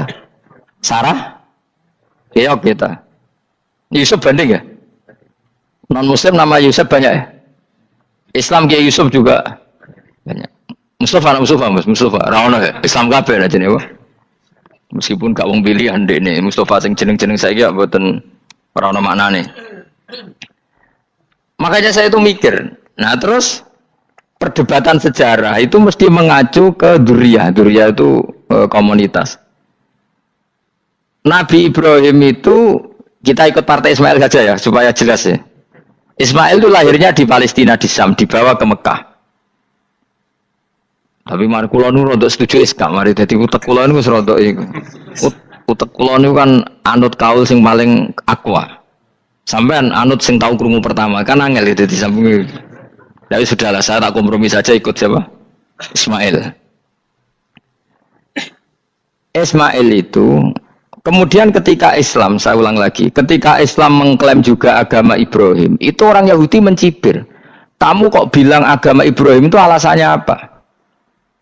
Kita ini yang ikut Ibrahim, kata orang Yahudi, karena kita orang Palestina, kita orang Yerusalem. Terus Nabi Muhammad memberi penjelasannya, tentu diajari Allah, Ibrahim itu pernah hidup di Mekah. Buktinya fihi ayatum bayinatum maqamu, jejak kakinya di situ, jejak kesejarahnya di situ, yaitu istrinya pernah dibawa ke Safa dan Marwah, yaitu peristiwa Hajar nyari apa? Air. Lalu Ibrahim dan Hajar ini punya anak namanya siapa? Ismail, dan itu namanya Abul Arab. Jadi Abul Arab itu Ismail. Bukan Ibrahim. Kenapa kok tidak Ibrahim? Karena Ibrahim juga Abu Syam. Ibrahim masih milik bersama. Yang mulai benar-benar hidup di Mekah itu siapa? Ismail. Maka dulu perdebatan antar para peneliti agama, itu lalu Adnan itu siapa? Makanya terus diputuskan, wa adnanu bila roibin inda dzawil ulumin nasabiyah ila dzabihi Ismaila nisbatuhu wa muntama. Lalu pertanyaannya, orang Yahudi yang di Palestina tetap mengklaim kalau mereka turunan siapa? Ibrahim, dan menduga Ibrahim adalah Yahudi. Islam darani Ibrahim Islam. Ya sudah seperti itu tuh nasib agama akan begitu terus ila yaumil qiyamah. Kita tentu iman status Ibrahim, maka anak Ibrahimu Yahudiyau wala Nasraniyah. Nah, kenapa harus Quran ngendikan? Karena secara fisik atribut Ibrahim itu sekarang makomnya itu dikuasai Yahudi, akhirnya dikuasai Israel akhirnya juga. Jadi gampangannya ini loh. Umpama Nabi Ibrahim di makom ning Indonesia terus dikemuli ayat kursi kan aman. Paham tuh kita? Angel temen terang kowe. Mesti diarani Islam. Lah tapi di makom ning Israel dikemuli bintang kejora. Paham ya? Maka mau tidak mau tetap ada perebutan otoritas politik. Makanya di sini ini Sayyidina Umar ngotot kepengen nalukno Romawi. Maksudnya Romawi yang menguasai Palestina. Tenan kasil. Akhirnya Nabi Ibrahim total ning masjid. Ngalin kono jenenge Masjid Umar. Mergo sing naklukno awal sedurunge Salahuddin Alayubi sinten? Tapi gak suwe kalah neh wong Islam. Lagi menang neh Rasulullahuddin apa? Terus kalah meneh terus saiki dadi kota modern nih. Dikelola secara internasional dianggap kota tiga nopo agama. Ya wes. Nah kita is ngimani Quran wae ora usah ndelok bukti fisik. Mergo nek bukti fisik iku beberapa nabi makome ning Israel sing status notabene niku Yahudi. Lalu Yahudi itu apa? Awas gen ora anut aku. Wis aku pinterlah sementara anut aku. Karena ini sekali salah itu fatal. Yahudi itu siapa? Yahudi itu nama agama, apa nama marga, apa nama sekte. Terus orang tuh gak tahu mikir meneh, dikira Yahudi itu nama agama, apa nama sekte. Israroh Gus tahu mikir, ya satu roh enak. Jadi Yahudi itu jeneng wong itu Yahuda bin Yakub bin Ishak bin Ibrahim. Lalu nama ini ya tetap tauhid, tapi pertanyaannya apapun tauhid kamu tetap akan disalahpahami oleh penulis sejarah. Maka sejarah itu sekali sing nulis salah, tetap selawase korbane yo salah. Misalnya kok Siti Jenar, kita kan tidak pernah tahu Siti Jenar persisnya piye. Kabeh nulis misalnya dekne wahdatil wujud, akhirnya dekne tersangka wahdatil wujud manunggaling kawula Gusti. Tapi ada juga penggemar Siti Jenar. Siti Jenar udah diwali, wali songo hasud. Barang dipateni wangi, ben ketok elek digenti asu. Dadi sing ketok elek wali songo ning versi penggemar Siti Jenar. Aku loh termasuk turunan Sunan Kudus ning catatan. Iku ya paling mangkel mbek ketoprak. Perkara men kalah mbek Saridin ceritane. Sajane ya mangkel, tapi sing gawe ketoprak tau sowan aku. Tak takoki lho kowe gawe ketoprak ngono piye iki mergawi Gus ora ono hubungane bener apa salah ya. Bar sih. Ini gue cerita Saridin kali Sunan Kudus men kalah. Berarti ini buyutku cah ketoke luwih kondang. Ya sudah seperti itu. Nah, khawatir kita kalau kita sudah ada hafal Quran, ada hafal hadis, nanti orang nulis sejarah itu seenak-enaknya. Makanya senyum sewu kados orang yang tidak ahli sunnah kan nggawe film gambarannya Umar nyiksa Sayyidah Fatimah. Akhirnya ada orang yang benci siapa? Umar. Tentu kita nggak percaya itu. Kita lebih percaya kalau Umar sangat menghormati Sayyidah siapa? Fatimah, Sayyidah Aisyah dan sebagainya. Nah, makanya hati-hati baca sejarah itu di sini. Karena sudah seperti itu. Dulu kita kerepotan kan memasukkan Kahar Mudzakkir jadi pahlawan apa? Nasional. Karena ada yang cerita ini dulu pernah ikut apa itu dan macam-macam. Kita sering kesulitan melacak sejarah. Oke lah kalau, nah bayangkan kalau itu sejarah Nabi. Agama satu bilang Ibrahim Yahudi, agama satu bilang apa? Nasrani. Tapi Allah itu maha kuasa. Orang itu kalau salah mesti keterujutnya itu elek. Gue mesti roh, gak ulama gak roh. Ketika Nabi debat dengan Yahudi, debat dengan Nasrani, itu debatnya itu lucu. Kanjeng Nabi ditanya, Mat, kamu agamanya ikut siapa? Saya pengikut Ibrahim. Lalu Yahudi itu padahal pinter-pinter wong Yahudi wis kadung bakat cerdas. Tapi musuh-musuh pangeran tetap kalah. Jawabnya Yahudi gini, wah berarti kamu harus hormat saya Muhammad. Kenapa? Kamu ikut siapa agama kamu? Ibrahim. Kan anit tabi millata Ibrahimah Hanifah millata abikum Ibrahim. Berarti kamu harus hormat saya Muhammad. Kenapa? Karena panutan kamu Ibrahim itu saja pengikut Nasrani. Sing jarang Yahudi orang Ibrahim pengikut Yahudi. Nabi oleh semua nang ngupal. Mergo ketok goblok dadi kadang wong pinter ketok goblok. Nabi oleh guyu ngene lha ya kok aneh wong Yahuda bin Yakub bin Ishak bin Ibrahim. Dadi padha karo muni Pak Karno pengagum Puan Maharani. Kira-kira gitu cara bahasa Indonesia itu. Utawa kowe mending ngene lah. Bandur Salim penggemar Hasan itu anak kula. Utawa kowe muni Mbah Zubair penggemar Gus Yofur kan boten mungkin. Utawa Mbah Hasyim penggemar Mbak Yeni. Jadi mereka itu ketujuh begini, Ibrahim itu Yahudi. Padahal sing jenenge Yahudi itu putune Nabi Ibrahim ke Yahuda bin Yakub bin Ishak bin Ibrahim. Mulane terus Quran turun. Quran turun oleh gojlok ngene. Ha antum haula'i hajastum fi malakum bi ilm falimatu hajuna fi ma laysa lakum bi ilm. Ini perdebatan sudah tidak fair. Muhammad berdebat secara ilmiah karena dia junior ngaku pengikut Ibrahim. Tapi kamu Yahudi Nasrani pendapat kamu tuh abal-abal. Masa Ibrahim pengikut Musa? Padahal Musa dan Ibrahim dulu Ibrahim. Masa Ibrahim pengikut Yahuda? Padahal Yahuda itu cucunya Ibrahim. Makanya Quran gojloke wama unzilati Tauratu wal Injilu illa mim ba'di. Ya ahlal kitab lima tuhajuna fi Ibrahim wa ma unzilati Tauratu wal Injilu illa mim ba'di afala taqilun. Jadi ini penting ya, penting dalam sejarah. Tapi santri-santri sing seneng ngaji ini ku ora roh sejarah. Pokoke ngaji mlebu swarga paham ra itu.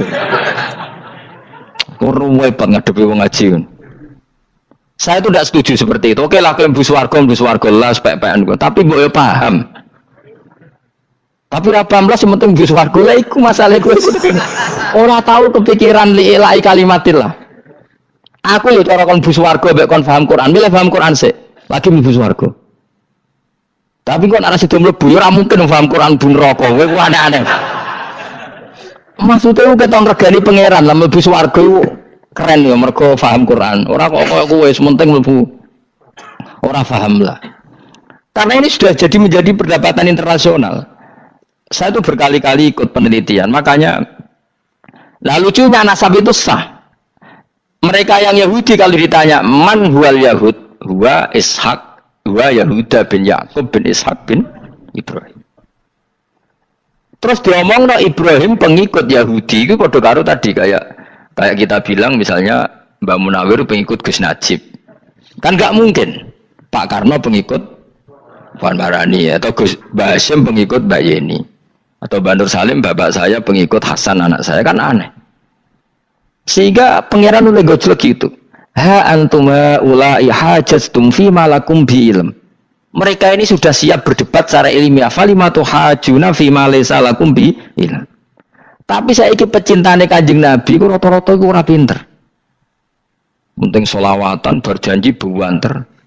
Nak diarani bid'ah ngamuk wis ngono terus kegiatan. Lah sing darani bid'ah padha dene wong selawatan iku tareh kok di. Kadang-kadang yo bingung. Wis sama dibak berjanji cara mbok terjemah ra ngarah darani bid'ah. Lah bid'ah ning ndi wong walam matamma min hamlihi syahrani ala masyuril aqwalil marwiyatu fiya bil madinati Abu Abdullah ketika nabi kandungannya umur 2 bulan bapaknya mati. Terus itu kan tareh. Gara-gara diwaca bahasa Arab terus koyo mantra. Lah akhirnya diarani bid'ah. Sing maca padha ora paham, akhir Allah, ya Allah. As padha dene kan aku repot pisan.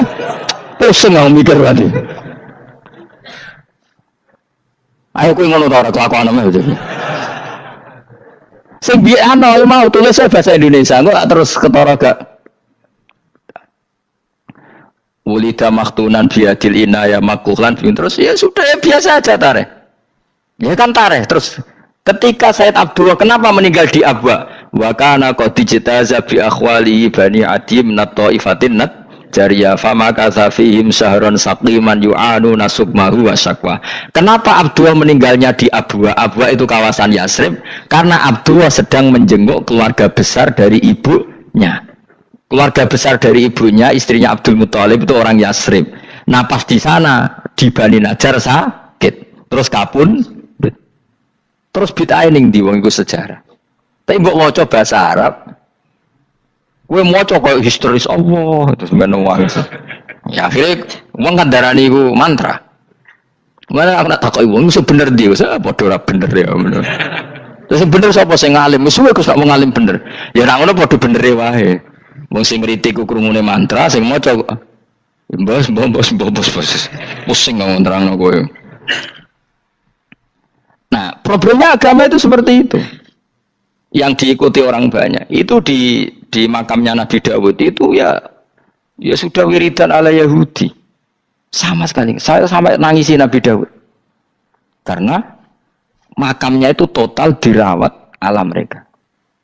Jogja juga ngalami gitu, Jakarta, Rembang nanti juga ngalamin gitu. Banyak raja itu wali, tapi waris-warisnya sudah nyuwun sewu orang abangan, terus misalnya dikasih sesajen. Orang ono yasine tapi mau sesajene mau apa kalau makamnya memutuskan seperti itu, penjaga makamnya itu. Mulane kena dadi wali nggo anak putumu, muridmu wali, nak ora repot, guri-guri dikai sajen. Itu di Gunung Kawi itu ada makam santri, tapi itu mek sugihan piye sih. Gue ruhe nangis tenan. Banyak seperti itu enggak usah ditua banyak. Nah, lalu makam itu terserah siapa bertanya, terserah yang rumah atau terserah statusnya zaman dulu. Nah, karena yang rumat itu berafiliasi ke Yahudi, terus mengklaim Ibrahim itu, maka Quran harus menerangkan maka anak Ibrahim Yahudi wala Nasrani, karena secara artefak, secara kesejarahan fisik itu sekarang dikuasai Yahudi.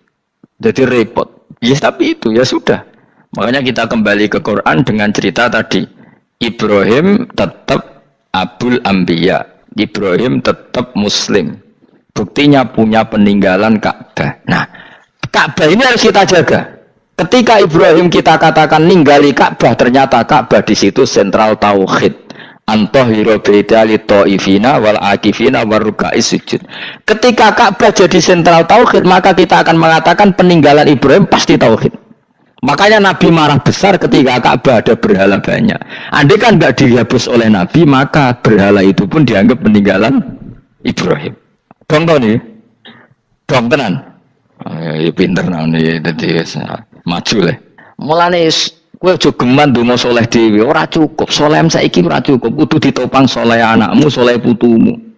Apa artinya kita sekarang saleh kalau anak cucu kita tidak saleh? Pasti sejarah dibalik. Dan itu kalau dibalik yang meluruskan siapa coba? Ya coba yang bisa menjawab siapa coba? Misalnya soben terus ya sudah ditulis kacau lah kacau. Saya tidak bisa bayangkan. Makanya Nabi Isa, Quran menjelaskan Nabi Isa sebanyak itu.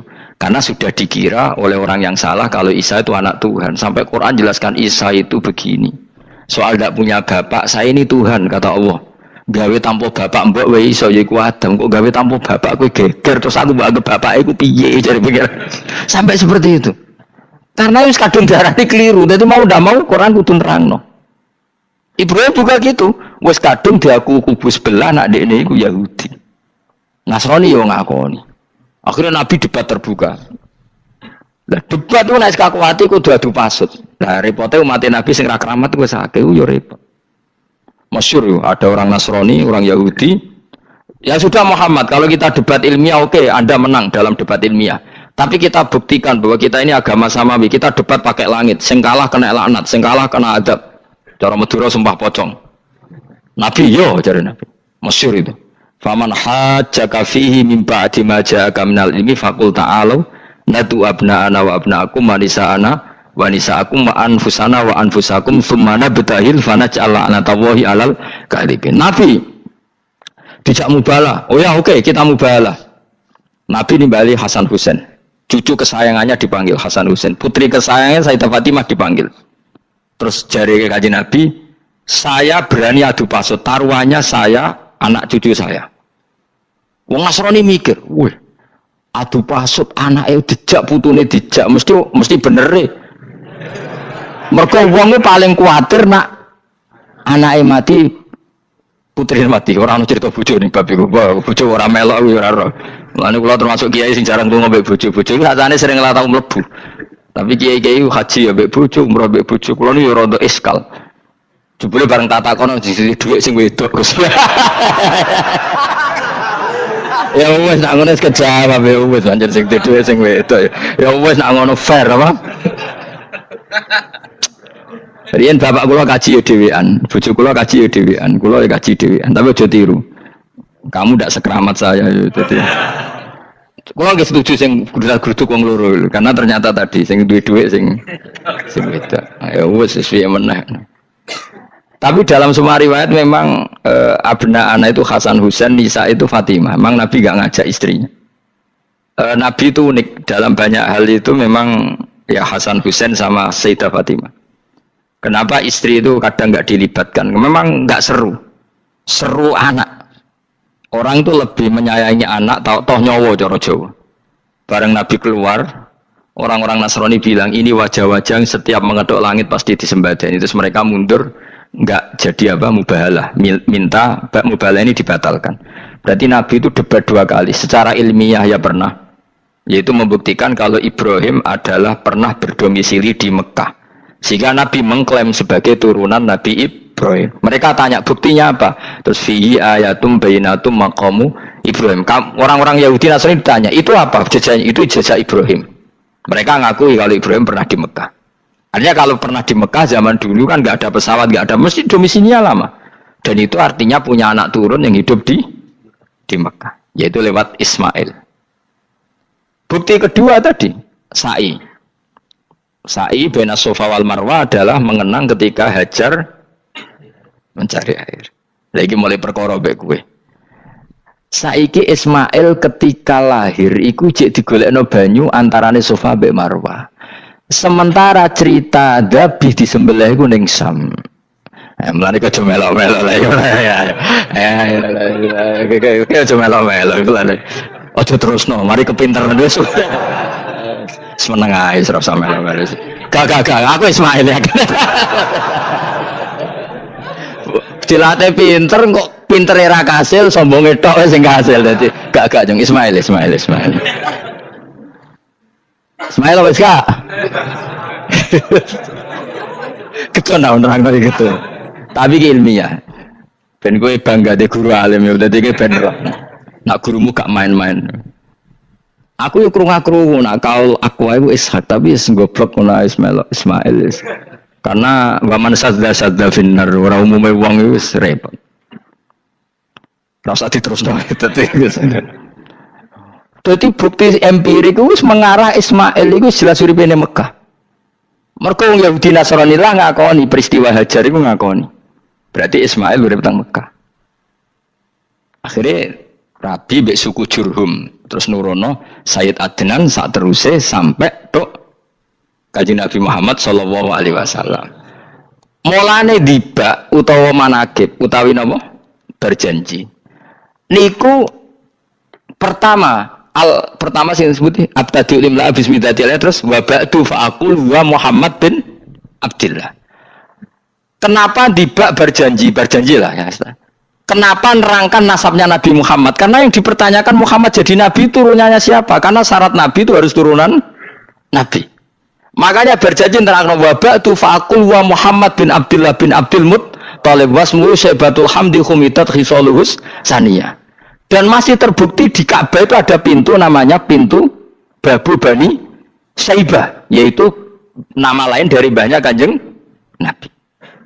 Terus diterusno sampai wa'adnanu bila raibin intadzawil ulumin nasabiyah ila dzabihi Ismail. Iku partaimu. Mergo berjanjilah darani dzabihu Ismail. Alhamdulillah jadi terus kowe menang.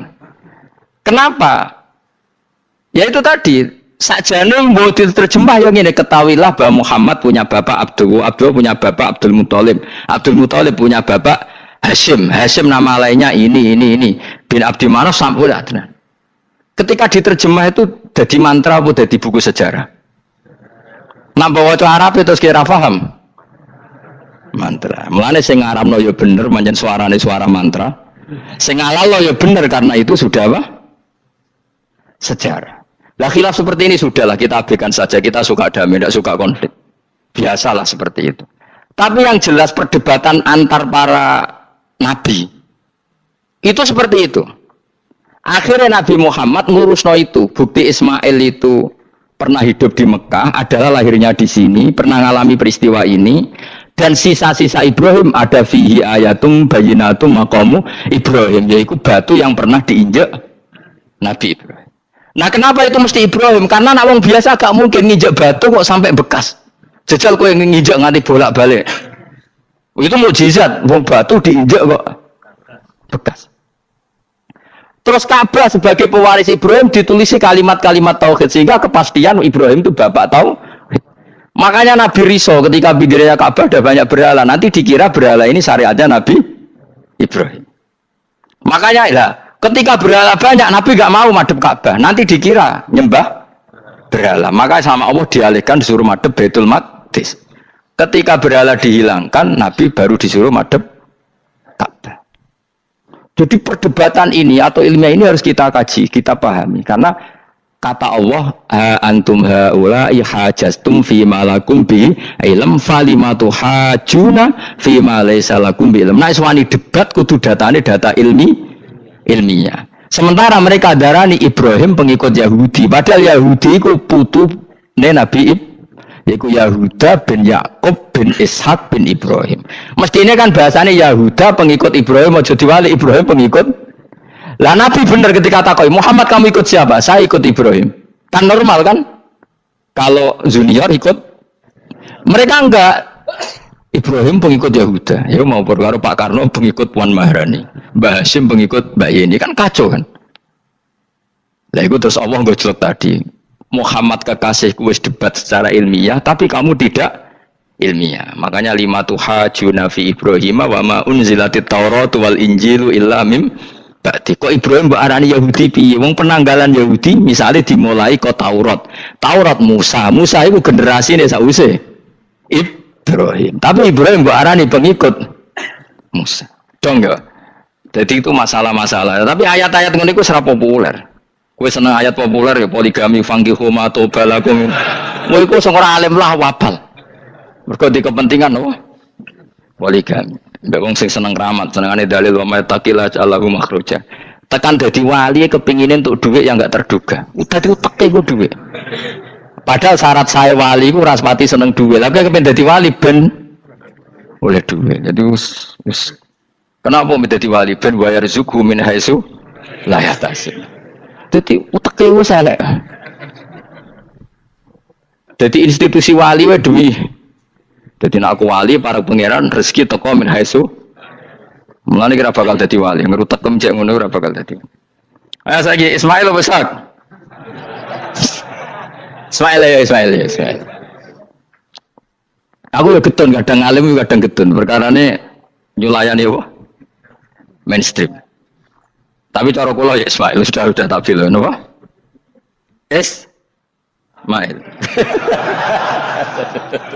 Oh, Ismail Iska Ismail. Nak cacile kan boleh sengguri.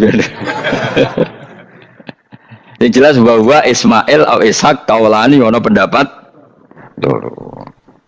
Ya sudah, pokoknya arah Ismail ya Ishak. Tapi kabeh kitab itu menjadi setuju Ishak, tapi ben kok. Aku kadang ya, aduh matane wong tenan.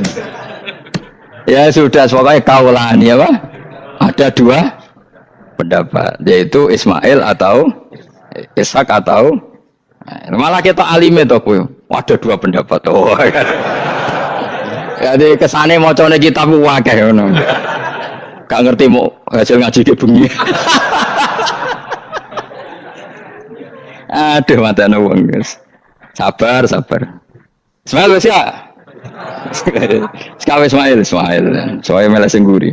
Wa tarakna alaihi fil akhirin salamun ala Ibrahim. Nah kemudian Allah menitahkan Ibrahim pasti kamu dikenang secara baik.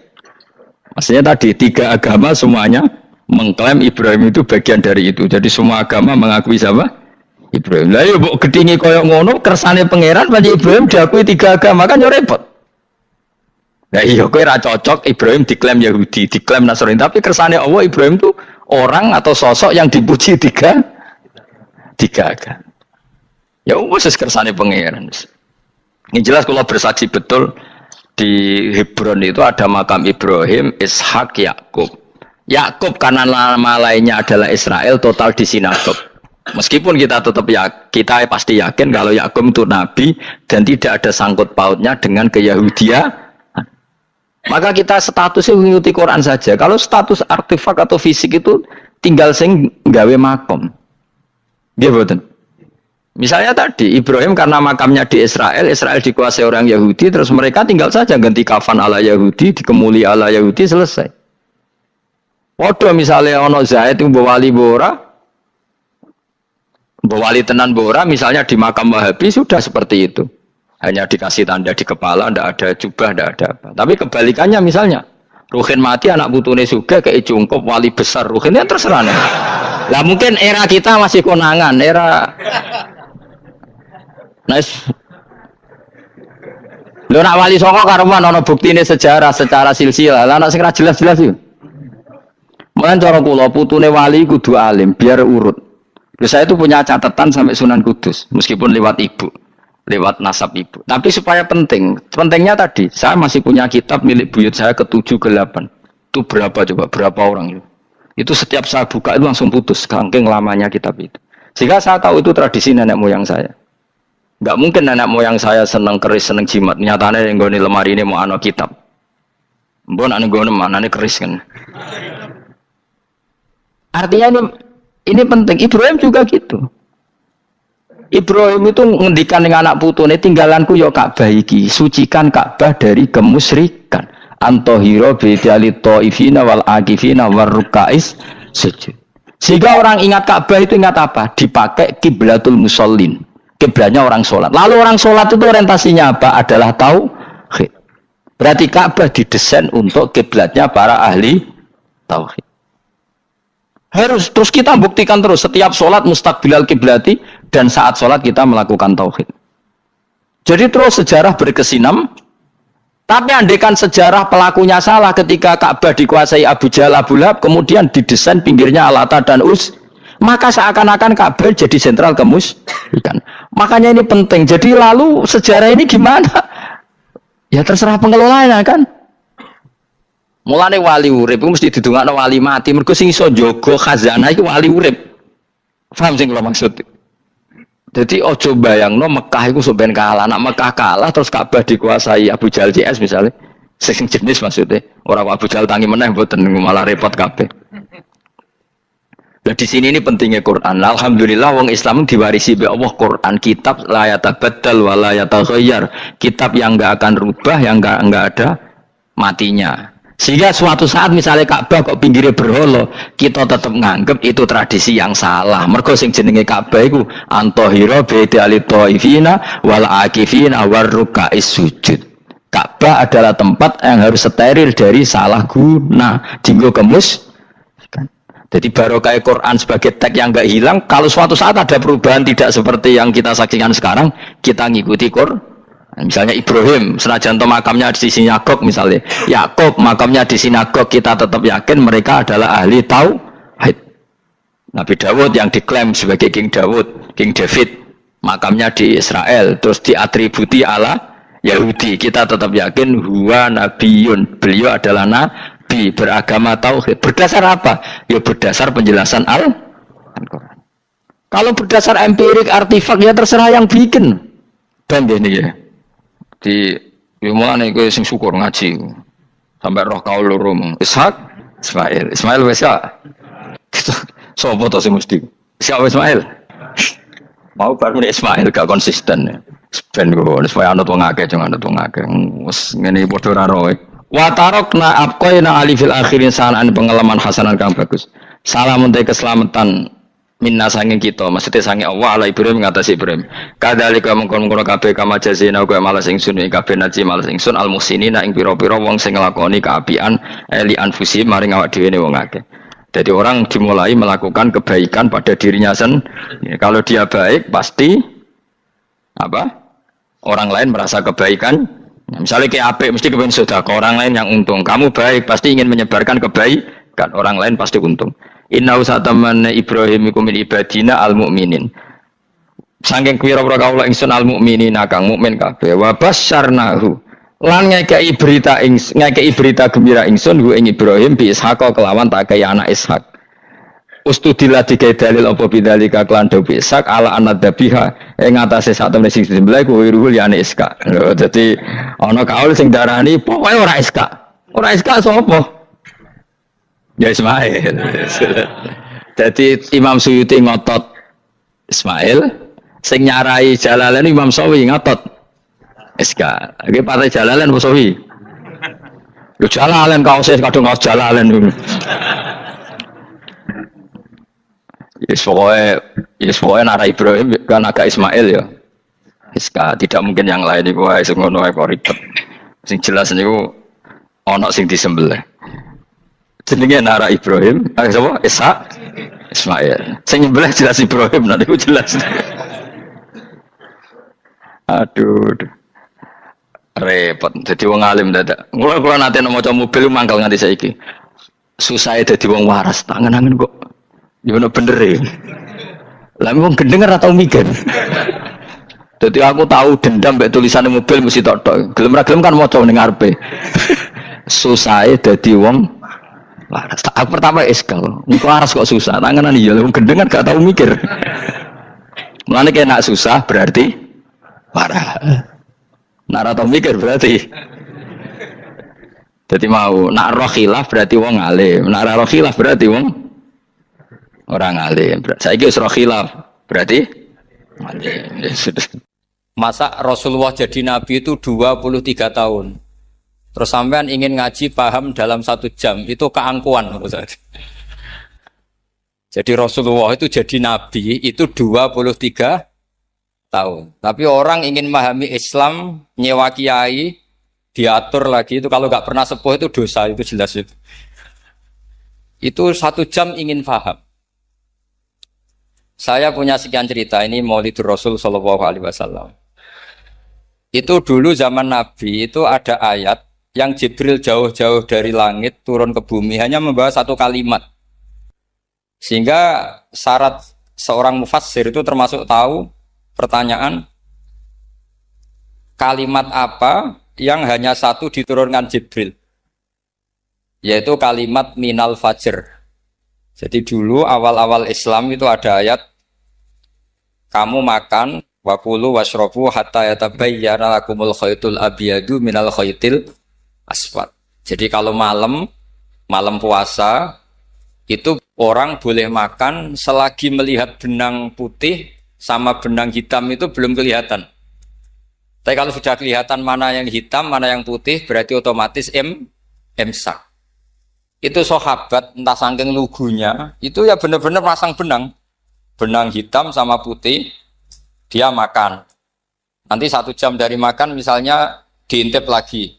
Kok belum kelihatan makan lagi. Mungkin yang istrinya cantik ya kumpul istrinya lagi. Kalau tidak cantik ya sudah tidak usah mungkin. Sampai itu jadi perilaku sahabat berhari-hari. Ketika dilaporkan ke Rasulullah, Rasulullah itu tertawa-tawa. Kok ada begitu? Baru Jibril datang menerangkan minal fajr. Jadi benang hitam artinya masih malam. Benang putih maknanya sudah fajar shadiq. Itu lama sekali. Saya terus mau cerita tentang sanad ilmu. Jadi Nabi itu 23 tahun. Dan itu tidak gampang. Ada fasenya. Bahkan ada fase Nabi itu harus as-sukut anil mungkarat. As-sukut anil mungkarat itu diilmoni oleh pakar-pakar usul fikih. Apakah as-sukut anil mungkarat itu berarti mengekrori kemungkaran? Apa takhirul bayan? Saya ulang lagi pakai bahasa Indonesia. Ketika ada kemungkaran, Nabi diam. Itu diamnya karena nyari momen untuk ngandani. Atau memang diam itu dengan tanda kutip jangan-jangan dianggap ikrar.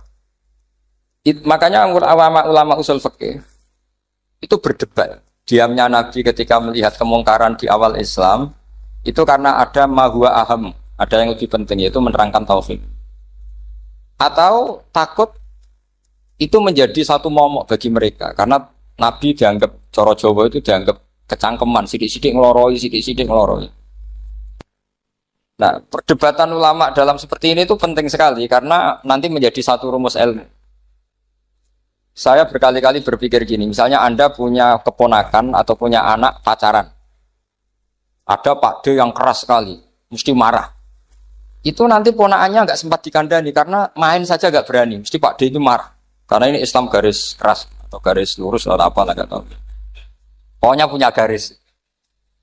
Terus ada kelompok Islam yang nggak punya garis, ya nggak punya karakter. Ponakannya pacaran ya santai, malah kenalan pacare ponakannya. Cantik kuliah podo, sehingga ponakannya merasa terjustifikasi. Berarti pacaran nggak apa-apa, wong paman saya nggak marah. Natijahnya pasti sama. Yang terlalu mudahanah, yang terlalu baik, hasilnya tidak didik sama sekali. Karena seakan-akan mengakui bahwa itu tidak apa-apa. Yang keras sekali hasilnya juga sama, nggak didik sama sekali karena dolan we rawani, kapan didiknya? Nah kira-kira seperti itu. Yang nggak mau berteman sama orang-orang maksiat juga hasilnya sama, meskipun atas nama kebenaran. Aku mau kancan nang maksiat, ngotori. Hasilnya sama, nggak mau mendidik. Tapi yang mau ngancani juga bahaya kalau terlalu keseringan karena jute aku kenal kiai iki ratu diloroi, berarti gak popo kan gitu. Nah ini PR besar dalam umat Rasulullah Shallallahu Alaihi Wasallam. Tadi saya diceritani Mbah Jamal berjuangnya di sini, nata dari kampung yang macam-macam menjadi kampung baik. Dulu saya Duki di Lasem ya gitu. Mbah Mun dulu ya sarang dihimpit 2 kampung yang masalah. Tapi lama-lama terus jadi kampung yang baik lewat tarbiyah, lewat biasa. Maka ketika kemungkaran kita biarkan, itu namanya apa? Namanya itu kalau dalam usul fikih itu takhirul bayan. Apa? Mengundurkan memberi apa? Penjelasan. Karena sekali tidak dengan definisi ini, nanti takutnya dianggap al-iqrar alal mungkar, dianggap ngakui kemungkar. Nah, saya termasuk orang yang sangat usuli ya, sangat memahami Quran, hadis itu secara disiplin ilmu usul fikih. Nah, kenapa itu satu keharusan begini logikanya? Saya ulang lagi, Nabi jadi Nabi itu 23 apa? Itu yang menyokong beliau jadi Nabi itu orang Nasrani dan orang Yahudi. Karena itu satu-satunya perangkat yang harus dipakai. NU belum ada, sama nggak usah GR bela Nabi. NU pas itu belum ada. Maulid Nabi itu yang kangelan itu Abu Lahab, bukan pengurus NU. Sampai sekarang dalil Maulid itu masih pakai Abu Lahab. Jadi ini ya NU itu termasuk organisasi yang luar biasa. Abu Lahab ya jadi dalil. Jadi Abu Lahab dengar kalau iparnya, Abu Lahab itu iparnya Aminah, iparnya Sayyidah siapa? Dengar Aminah lahir, nggak punya suami, saking senengnya candalemnya beliau, itu dimerdekakan. Ya setidaknya untuk hari Senin tak sebut beliau, karena pas soleh. Nanti Selasa Rabu sudah. Itu dimerdekakan. Saya yang kiai kecil saja nggak bayangkan kalau pagi-pagi tidak punya anak dalam yang bikin kopi siapa, yang mencucikan siapa, yang nyapu rumah. Tapi Abu Lahab saking senengnya punya ponakan itu dikasihkan. Sudah Suwaiba kamu pakai saja. Sudah biar melayani kamu, ngurusin kamu. Jadi saya bayangkan hari itu Abu Lahab itu mungkin bikin kopi sendiri, nyapu sendiri demi. Nah itu sama Allah dikenang sehingga yukhaffafu anhul adzabu yaumal isnan itu masyhur. Idza kana hadza kafiron jaa dhammuhu bi tabbat yadahu fil jahimi muhal lada ata annahu fi yaumil isnaini daiman yukhaffafu anhu lisururi bi ahmada famadzannu bil abdil ladzi kana umruhu bi ahmada masruran wa mata muwahhida. Ini Abu Lahab yang kafir, hormat Maulidur Rasul saja dapat takhfiful adab, apalagi yang mukmin. Jadi itu satu-satunya dalil Maulid, itu dalilnya Abu Lahab. Ya makanya terus kita itu dibully sama kelompok sebelah, dalil kok Abu Lahab. Tapi saya pastikan awal Islam itu yang menjadi perangkat nubuwah itu hanya Yahudi dan Nasrani. Karena yang lainnya nggak tahu Nabi itu apa. Saya beri sedikit cerita, Nabi itu umur anggap saja kita ikut kaul yang 12 tahun saja. Sebetulnya ada beberapa perdebatan, ada yang bilang 9, ada yang bilang 12. Tapi yang debat tidak usah didengerin, sama-sama nggak tahu kok ngotot. Kadang orang debat yang lucu, sama-sama nggak tahu kok ngotot. Anggap saja 12. Nabi datang ke Syam. Syam itu ya sekitar Syria, Lebanon, Palestina itu Syam. Itu pertama yang tahu kalau beliau Nabi itu ya rohib. Rohib itu terjemahnya ya pendeta. Rohib, Bukhaira nemuin Abu Thalib, itu siapa? Ini anak saya. Terus ditanya lagi, ini siapa? Ini anak saya. Sampai 3 kali. Terus sampai Abu Thalib itu agak tersinggung. Memangnya masalahnya apa kalau dia anak saya? Terserah Ibu Bukhaira bilang gini, semua alamat Nabi pada anak ini itu ada semua, kecuali kecelakaannya satu, anak kamu. Loh, memangnya masalahnya apa? Karena alamatnya Nabi di Taurat dan Injil itu yatim, sementara ini punya bapak kamu, ini masalah. Jadi dilihat macanya sudah memenuhi kriteria, semua memenuhi kriteria, kecuali satu, karena punya bapak Abu. Akhirnya Abu Thalib ngaku, ndak, ini dah anak saya, ponakan saya.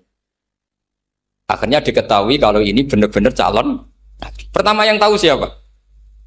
Pendeta. Karena yang punya khazanah kitab samawi itu ya para orang Nasrani dan Yahudi. Sehingga Al-Quran meskipun pada akhirnya ngeritik Yahudi Nasrani, bicarakan Yahudi dan Nasrani. Karena satu-satunya yang masih punya kitab samawi itu Yahudi dan Nasrani. Meskipun sebagiannya sudah dirubah-rubah. Alamat pertama itu seperti yang diceritakan di Berjanji Afi, Ainaihikum, matanya dilihat. Terus perlakuan pohon.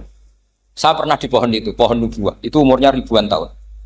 Itu kalau Nabi duduk misalnya di arah barat, matahari dari barat, normalnya akan kena kesetrong matahari.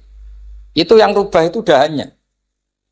Jadi Nabi itu orangnya lugu, duduk aja nggak mau mikir. Memang syaratnya Nabi itu nggak boleh mikir, harus ummi. Ummi itu lugu. Nggak boleh Nabi mikir besok makan apa, terus jabat apa, itu nggak boleh. Itu udah Nabi itu, maklar itu. Nabi itu nggak boleh mikir. Makanya Quran nyifati Nabi itu makun tata drimal kita bualal iman. Kamu itu tidak tahu kitab itu apa, iman itu apa. Jika Nabi itu nggak bisa jumpa pers, nggak bisa. Nabi kok memaklumatkan wah saya tadi malu, nggak bisa. Nabi itu justru bagus keliru pertama jadi Nabi. Nabi pertama ketemu Jibril itu dikira malakul maut, dia lari ketakutan. Zamiluni Khotijah, saya ini takut, itu tadi ada malakul maut, saya takut. Sama Khotijah dikemulin. Jadi Nabi itu nggak tahu kalau itu malaikat siapa? Jibril. Jibril nggak bisa dia kenalan nggak di seminar. Ini malaikat Jibril pernah kuliah di sini, nggak bisa seperti itu. Jibril itu ya aneh. Pertama ketemu Nabi, Iqra ya Muhammad, kamu harus baca ini. Kata Nabi, Nabi Qur'an, saya tidak bisa baca. Harus bisa. Dipaksa sampai 3 kali. Nabi terjawab, saya tidak bisa baca. Terus kata Nabi kenangnya, Tony, saya didekap. Kamu harus bisa baca. Setelah baca dilepas, Nabi lari pulang. Pulang terus bilang ke istrinya Zamiluni. Ini secara nahwu agak aneh karena mukhotobahnya perempuan satu, harusnya Zamilini. Kalau untuk perempuan harusnya idribi ya, unsuri gitu. Tapi karena Khadijah dihitung ahl itu keluarga, maka Nabi pakai khitab mudzakkar jamak Zamiluni. Jadi Nabi nggak tahu kalau pertama jadi. Karena syaratnya Nabi harus ummi. Justru karena ummi itu orisinil, semua yang dikatakan Nabi pasti dari wahyu. Nanti Nabi sampeyan mikir, saya besok ngomong apa ya supaya orang tertarik. Makanya kamu gak akan jadi Nabi. Selain sudah ditutup juga bahaya ini karena tadi. Makanya saya ngaji itu ya sekenanya saya tidak pernah ngaji itu mikir. Karena ngaji itu menarik enggak itu terserah nasib. Kalau nasib sedang baik, kamu tidak paham gini, wah Gus Baik ilmunya tinggi sampai kita tidak paham itu kalau nasib sedang baik. Kalau nasib tidak baik, ngomong sudah enak apa? Wah, sebulet tuh. Jadi sebetulnya ini masalah qalb. Allah yang muqallibal qulub. Kayak kamu kelihatan serius, itu kalau nasib sedang baik dianggap pemikir. Kalau nasib sedang nggak baik, wong kok merengut terus, mesti begitu. Kalau kamu nasib baik, sering guyon, mesti orang komentarnya alhamdulillah itu ceria, gampang syukur. Kalau nasib nggak baik, ya ikut guya-guyu, jelas kan gitu. Sehingga Nabi itu memang nggak boleh mikir. Sehingga diistilahkan makun tadri mal kitab walal iman. Kamu itu tidak tahu Muhammad kitab itu apa iman. Justru itu bagus. Tidak tahu itu bagus kalau untuk Nabi. Kalau untuk apa? Sehingga orisinil datang ke Khadijah Zamiluni. Jawabannya Khadijah lucu. Kamu betul ketemu orang seperti ini ke makhluk seperti ini nih. Iya kata Nabi. Itu Khadijah itu kacaunya bukan main. Khadijah itu kacau. Khadijah itu kubro. Masuk manaqib yang dicintai Mbah. Ini mbah-mbahnya Habib ini Muhammad bin Anis. Khadijah bilang gini, ya gini saja mas. Suatu saat kalau teman kamu itu datang bilang ke saya, ya kata Nabi. Gak ngerti kalau ini dites. Suatu saat Jibril itu datang lagi. Nabi juga, ini loh temanku. Kalau bilang Jibril itu ini temanku datang lagi. Khadijah fahasarat an fakhidhiha. Masyhur itu di riwayat. Apa pahanya agak dibuka. Mas, temanmu masih, weh lari katanya. Terus setelah lari ditutup lagi. Temanmu datang lagi. Iya, datang lagi. Absyir ya Muhammad, kamu harus senang. Itu benar-benar kamu itu nabi. Jadi Khadijah punya sekian definisi. Kalau nabi betul itu melihat apa malaikat betul itu melihat aurat itu pasti lari. Jadi dibuka. Ternyata Jibril lari. Khadijah ini tidak tahu, yang tahu nabi. Nabi ya nggak tahu kalau dites. Kalau nabi tahu, oh kok nggak enak dites ya. Jadi ini mungkin. Jadi Nabi itu gak tahu kalau dites. Mas, kalau temanmu datang bilang saya. Setelah pas Nabi sama Khadijah, Jibril datang. Masyhur itu fahasarat an fakhidhiha. Dibuka, temanmu masih mas, lari gitu. Ditutup lagi. Sekarang gimana mas? Datang lagi. Kamu harus seneng, kamu Nabi betul. Karena kalau itu setan, wah mesti seneng nonton aurat kan. Itu Nabi tidak tahu kalau dites. Kalau sampean kan tahu kalau mau dites istri. Sampean mulai kato tong wedok liya toko mesti bojo mbak servis untuk menutupi semua keburukan itu.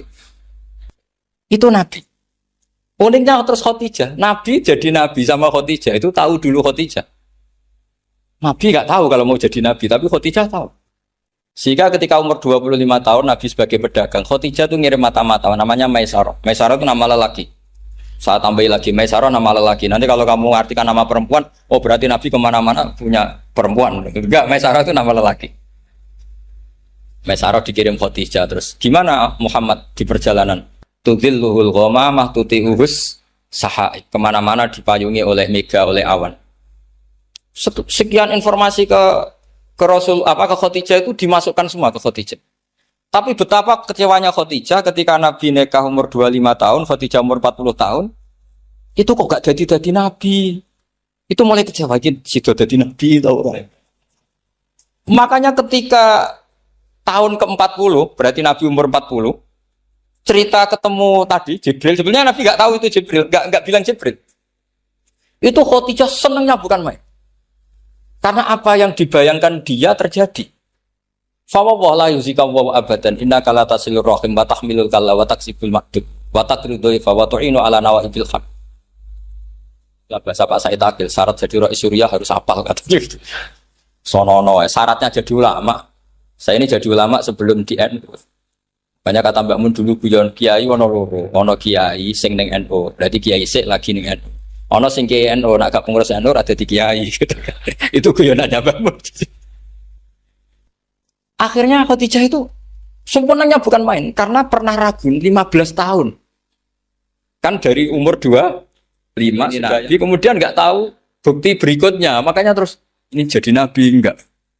Setelah umur 40 benar-benar Nabi, paginya diajak ke Waraqah bin Naufal, masih pernah paman sama Khadijah. Ya Ami, ini Ibnu Akhika mau cerita. Terus Waraqah ini Nasrani. Di kitab Bukhari Quran tanah sorofil jahiliyah wayak tubuh Injil bil Ibraniyah masya Allah ayat.